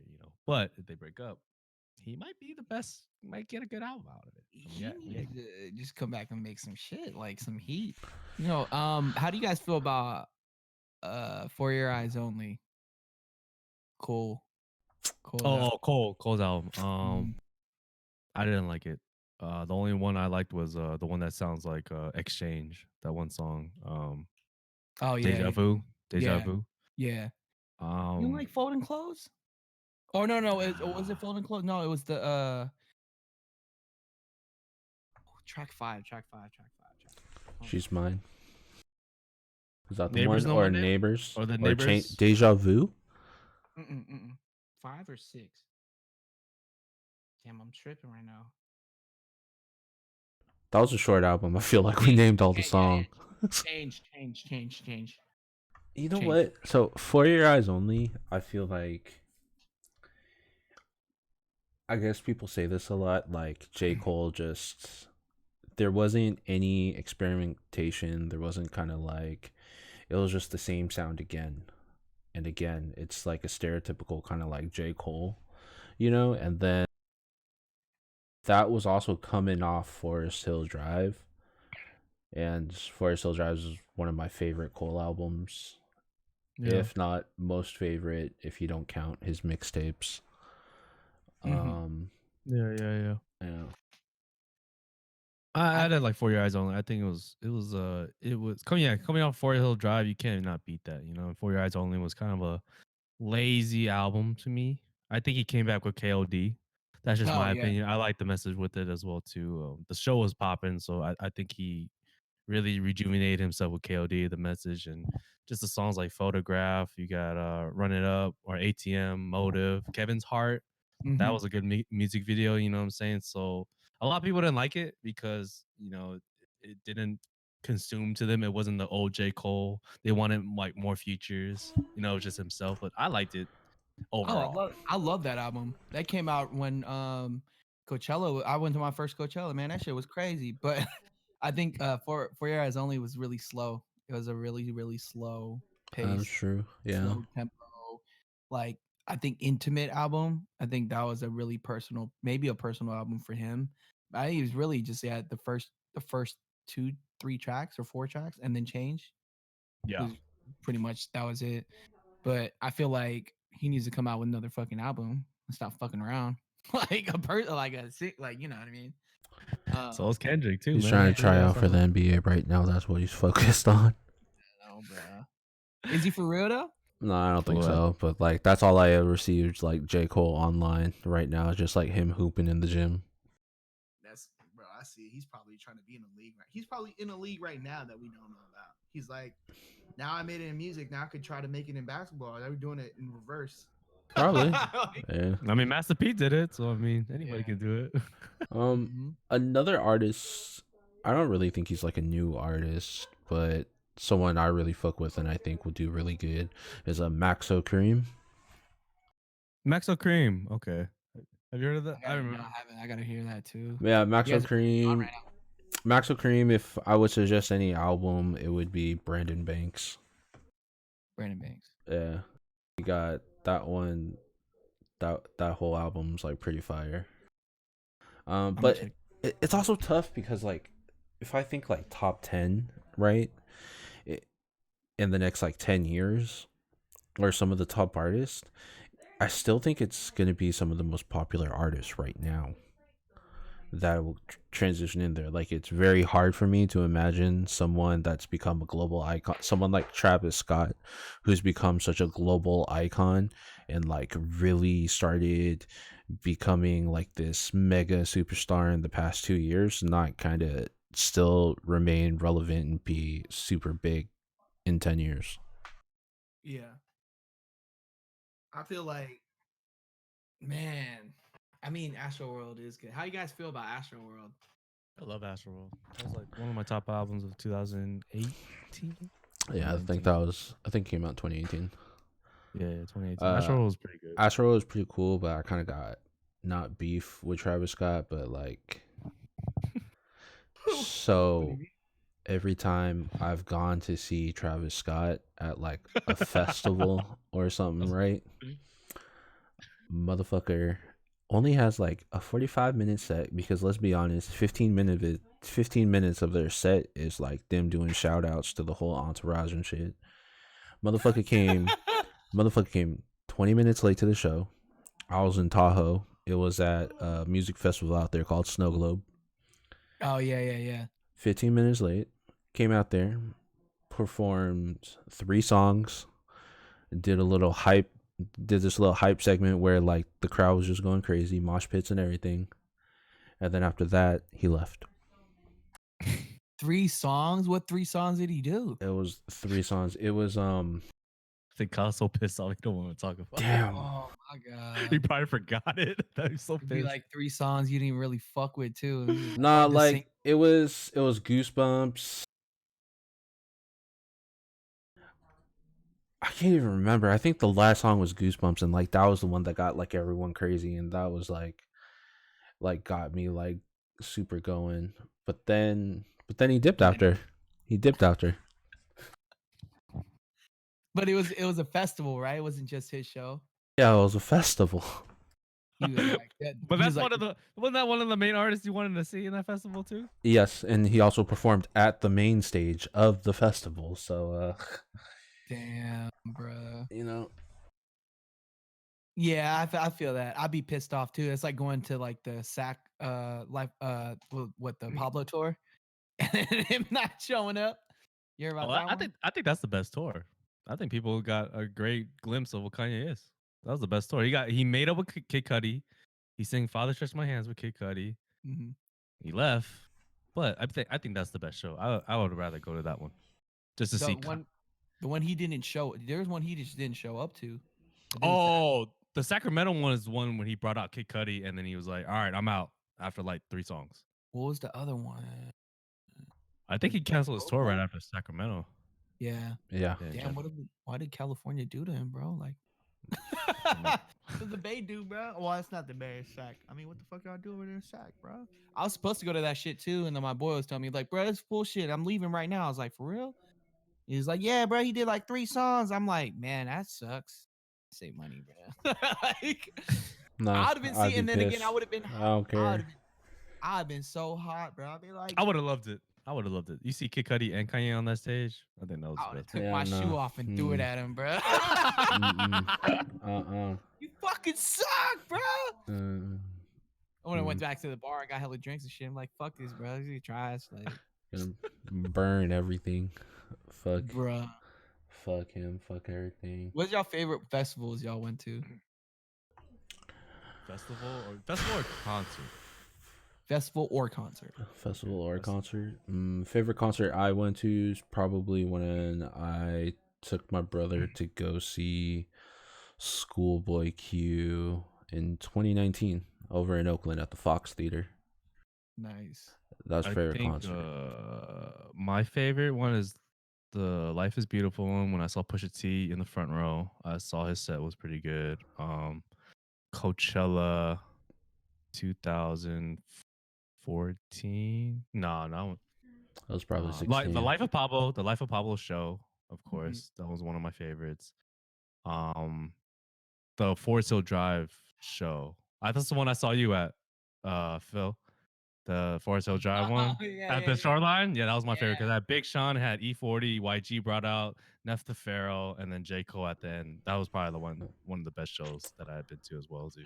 I remember that too. Favorite festivals had to be Ultra Miami in 2018.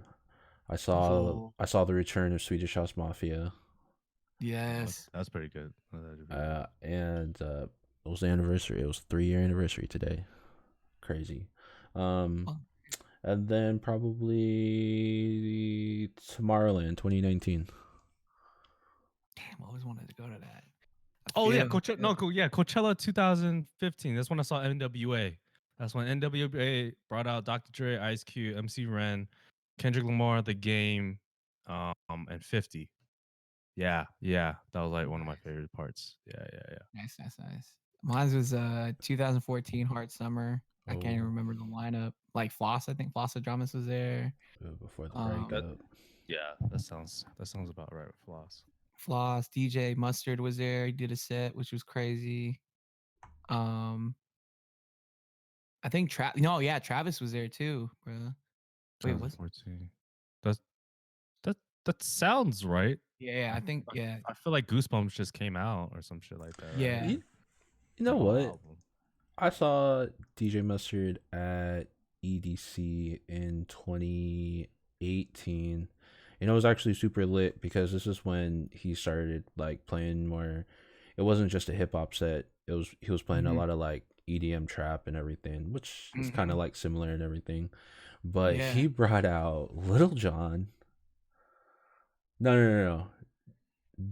Yeah. DJ Mustard. Yeah, he brought out Lil Jon. He brought out who was it? Was it Future? Oh, Um uh someone else. I can't remember the name. Fuck, that's gonna bother me. And then randomly he brought out Nick Jonas. because they had a That went song together. sideways fast. Yeah, they had a song together actually. Oh, sorry. I see a question in here in the chat, and I have to address this. Yes, Sad Dior 6ix9ine is a snitch. That's why he's in witness protection. Oh yeah, this is why Bobby Smurder is more acceptable than 6ix9ine because he did his time. He served his time, and that's 6ix9ine was a snitch. There's no question about it. But do I'm glad Bobby's home too, man. Shout out Bobby, bro. Oh, Bobby's home, baby. I do you got so have any happy. other favorite concerts or festivals? Do you have a concert? Do you have a concert that you wish you went but you didn't went to? Dude, Oh, dude, there's too many of those. I know That's that. I fucked know up, there's so Lance. many. I know there's so many, but like The- name like a few. the For me, Ye- it's the Yeezus tour. yeah, the Yeezus tour with Kendrick. Yes, the missed- Yeezus tour. Yeah. My boy told me, so I was working and I was like, bro, should I just put a trigger and do this? He's like, nah, like they're gonna do it again. And no, that's never happening ever again, bro. No mask, no fucking triangle stage, no Kendrick featured on a fucking Kanye thing. No, bro. Like, nah. Top. For me, I got 3. One of them was the first one would probably be Chance the Rapper when he was here. No, not Chance. It was Childish Gambino when he played here in the Oracle. Who else? I had the opportunity to see Porter Robinson play over at the Bill Graham, and one of the openers was like San Holo. I didn't go. I beat myself up for that every time I think about that. I heard about that show. Too, and I said no. And then the last one, yeah, that one too, bro.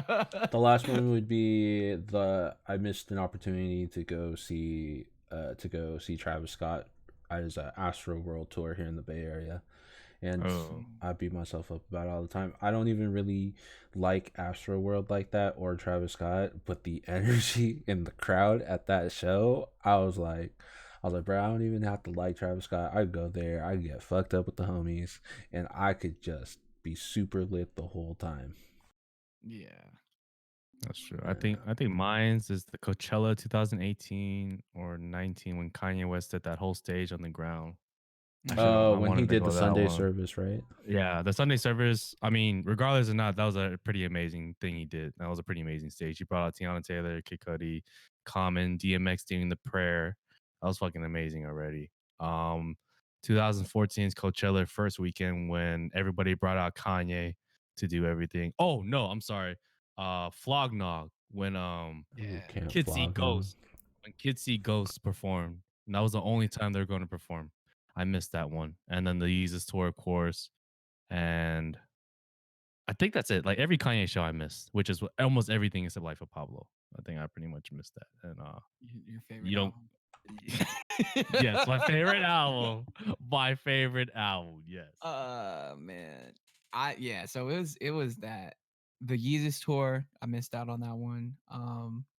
And I feel like Coachella changed after I think 2015. Like it's just super different. I feel like the Um, stories and everything, like in the different performers, way different as class than what it was. Cause I went 2018, I think. And it was cracking. I just like it was just hard to navigate, bro. Migos was there, and like Mhm. they like we were standing there waiting for Migos to perform. They started performing, and it was just like not it. Like everybody was just kind of like they're not really performing. They were hell late. But my favorite performance there was fucking Snake Hips. They're crazy, bro. Snake Hips so Snake good. Hips. I was Yeah. able to see Snake Hips at EDC in 2019, and it was like super. It was like super random and by chance. I was Mhm. I can't talk about it on stream. Yes, I was feeling myself Oh. and just roaming the festival grounds, come across some grass, and I'll be like, "Hey, yo, this is pretty cool." Hey, I'm at the oh shit, wait, who's playing right now? Snake Hips. Oh shit, I've always wanted to see Snake Hips. Hey, someone sorry, they played what was it? They played that Soldier Boy song, and then Hell like yeah. like I saw someone hit the dance. I was like, "Hey, yo, I gotta do that shit too." And I hit it with them, and then we started this whole thing. Crowd was like, "Yo, what are they doing?" I was like, "Man, y'all must be 18 or some shit if y'all don't know this." That's Um, lit, bro. yeah. Any one of those like selection shows, like small concerts. I feel like the small intimate concerts are always Oh, the ones that are pretty dope. Like Yeah. I've what was it? I saw it wasn't a selection. I think it was like So Super Sam. She does her 143 thing, and it was like a 143 show. It was like her and Nudes. I saw them over in the city, and I was like, bro, that was like that was probably like one of my favorite things I've ever attended to because it was just super fun. It was like Nudes was playing like hella bass shit, you know, because she's from the Bay, just slapping hella shit, slapping hella old school shit. So Super Sam came on and threw on like the early 2000s R&B and just switched the whole fucking vibe.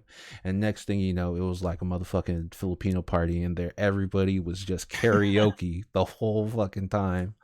yeah. I think I know what show you talking about. Was it like a Christmas thing It or was. like It might have been around that time, but it was over at the mezzanine. It was just like a that random was 143 that was show. backstage at that show, Oh, and no shit. so Super Saiyan had these like elf shoes on and shit. This was like 2 years ago, huh? Yeah. About two Yeah, years yeah, ago. yeah, yeah. So Matt has his has this pose where he's gigging in the back, and then fucking so Susan has like these elf shoes and she's gigging and stuff, and you see the stage or whatever. And I already knew they were playing hella dope ass shit, but like just having somebody on the inside in the backstage, it was like, bro, I wish I went. I didn't even go to that. Oh, man. I wish the world opened back up now already, bro. Like, Bro, dude, Man. it's it's crazy Man. because I really wasn't the type of person to like go out to a lot of these shows and everything until like I'd go to some things like I go to like Cairo Day and stuff like that. But Oh, I miss High Road Day. uh I hated going to the club because like uh the club I always went to was like 10:15, and whenever I went to 10:15 it was always with like some certain homies that like to act a certain way, or yeah. like with my cousins who also like to act a certain way, and it Shout was out to just 15. Me too, man. and 10 bruh 10:15 brings the worst out of me. I'm telling you, I'm there, and then I think I'm already in fight mode. Bruh. I'm Hell on my yeah. toes the whole Oh my time. god. I'd be there. Someone spill a drink on me. I'm ready to stomp your shit out. We get kicked out. I know you parked down the fucking one alley that everyone parks there. I'm gonna follow you there, and I'm gonna stomp you out. The homie's gonna stomp you out. Then we're gonna stomp your car out. Fuck. Hey, bro. That was what 1015 did to me. Go to Oh shit. smoking section and shit. There's a time where I went to the smoking section and was like, "What's up, y'all?" Everybody doing their thing and shit. I miss that though, like interactions, bro. Like Oh yeah, interactions Oh, and stuff. man. But yeah, the whole club deal, like I don't fuck with that. That's why I like concerts and like festivals and like yeah, the go to because there's an actual like agenda. Clubs Yeah. is kind of like where are we going? We don't really, you know, is the you DJ know, playing some shit I really fuck with? yeah.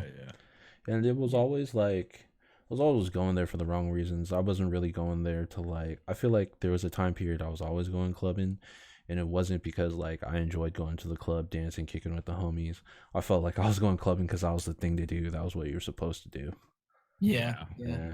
But yeah, but then 2017 I just started going to events and stuff with my homie. He was like, "Hey bro, here's a free ticket. If it's not your thing and you don't really like it, then like worst case scenario is that like you lost 4 or 5 hours of that night."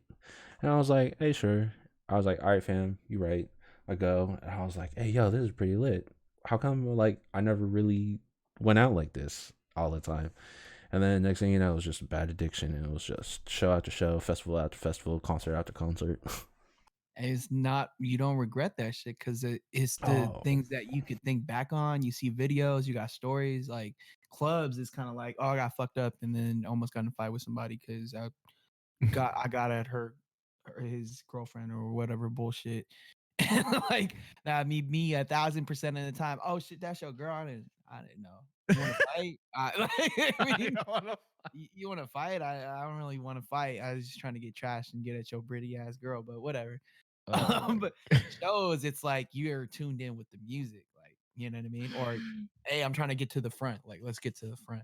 Yeah. Bruh. Black.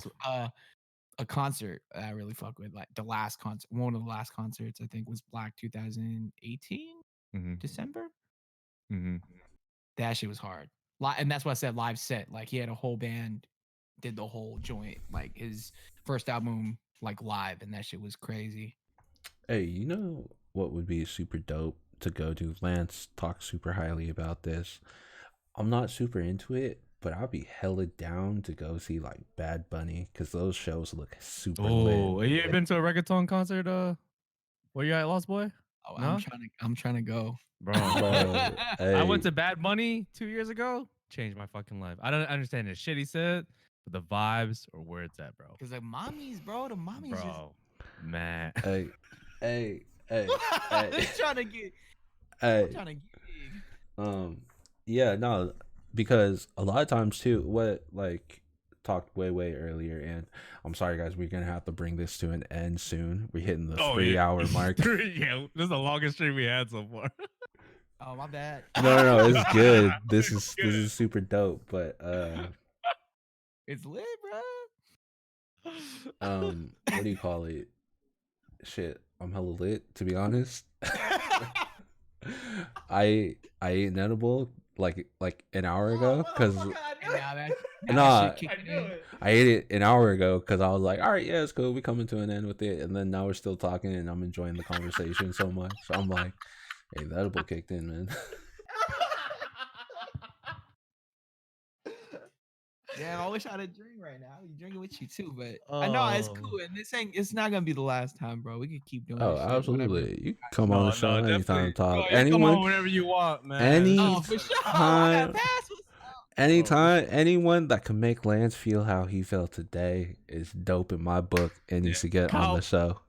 Kyle fucking loves you for that because I always flustered at Kyle, and I never get flustered at anybody else but Kyle. Hey, it wasn't the start. Now I'm just, it's just facts. I'll be feeling better, but we'll talk about another day. We both re-listened to the album, and we'll talk about was corny. Okay, both of y'all. Hey, you know what? I tell you what, I'll listen to Life of Pablo again. But Okay. Lance, yesterday you told me you like corny rap, so you can't even get mad at me if I say I that. love corny rap. Yeah. Oh, But lyrically, Eminem kills a lot of people. Oh, true. All right, I mean, go ahead. Say your piece. nah, Eminem cool. He's like not top tier to me, but he's cool. where you at, Lost Boy? My best friend, my worst enemy. You pick one. You gotta pick one. There's no middle. You're Hey, you either know what there or movie's you're a really good movie though? 8 Mile is a good movie. It's a good movie. 8 Mile is a good movie. And like, I don't know. You be for real. I'm not even fucking around. Like, Okay. it's a good movie. I felt like you know, he was supposed to act in the movie Elysium with Matt Damon. I know he's supposed to. He was Yeah, supposed to be in Southpaw. I know for sure. He was that supposed one to be too. I think he would have yeah. been good on either one, bro. Like, he's a good actor, bro. I And think I think Southpaw would be cool. I would have believed it Elysium. more with instead of Jake Gyllenhaal at Southpaw. Elysium's the one where they stuck on Earth, but they can't go up to fucking the base up top because it's like a metaphor for poor people and rich people. But basically, Matt Damon got to get installed with some like crazy fucking armor shit, and then he has to break into this like spaceship in the fucking sky and I kill. got you. I Yeah. got you. Yeah. I remember that. Mhm. But But yeah. yeah, I feel like Eminem would have been a dope ass, a really dope actor if he kept going. I think so too. That's not, yeah. See, I'm giving him, look, I'm giving praise. It's not slick, nothing slick here, and you know what I mean. I'm still not forgetting that you didn't listen to Eminem show. You act like you're gonna throw all this like fucking, you butter me up, and you think you're gonna be in my good graces. No, you're gonna have to listen to those 2 albums I and come back to me. I'll listen to it. I mean, now I gotta feel like I gotta listen to Life of Pablo again, and then I gotta listen to Eminem his first show and mixtape, then Infinite, yes. Infinite, and then, or should I do Infinite first and then Infinite the first and then Eminem the show? Eminem show. Yeah. All right. All right. So we all gonna listen to Eminem sing "Kumbaya" so Lance is fucking happy. All right, but don't piss me off anymore. Gonna Man. bring it to an end. Yeah. On a super dope episode, and like, hey fam, I really appreciate you coming on the show. This was super fun. Yes. I love the engagement and everything. It was just homies chopping it up, and 3 hours went by like nothing. Yes, sir. This shit was dope, bro. I appreciate it. Y'all having me. Yeah, no problem. So, where can everyone find you on your socials and your music, web streaming platforms and everything? So everything under the moniker WYA LOSTBOY or Where You At LOSTBOY, anything, Instagram. I'm even got a TikTok too. This shit's crazy. Twitter, anything. Just look up that name. I'll be there. A lot of my shit. So specifically, I do remixes of songs like mashups and like SoundCloud like remixes. It's specifically on SoundCloud. My original music's all on Apple Music, Spotify. My vlog content and beats and treats episodes and vlog shit that's going to be on YouTube.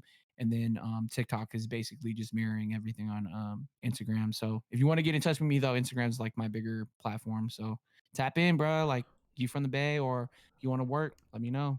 Yeah. And do you have any projects coming out soon that you want to tell us about that's coming out on a certain date, or it's all kind of in the works? So I did release these, like I did Passion Fruit and Growing Apart 2, but Passion Fruit Drake and then Janae Aiko's Growing Apart 2. I did those covers, but I'm probably gonna do like a higher profile video, like music videos for them. Those will drop soon on YouTube.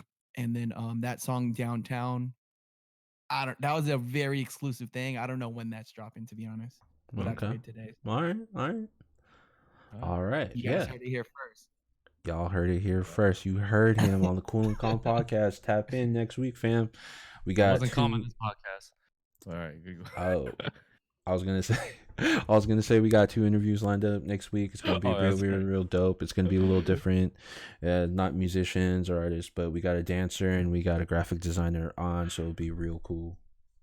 Yes, sir. So. And with that being said, everyone, I'm Calvo. I'm Lance Tom. Yep. And our special guest, Where You At LOSTBOY. Yeah. Yes, have a good night, fam. Peace. Peace.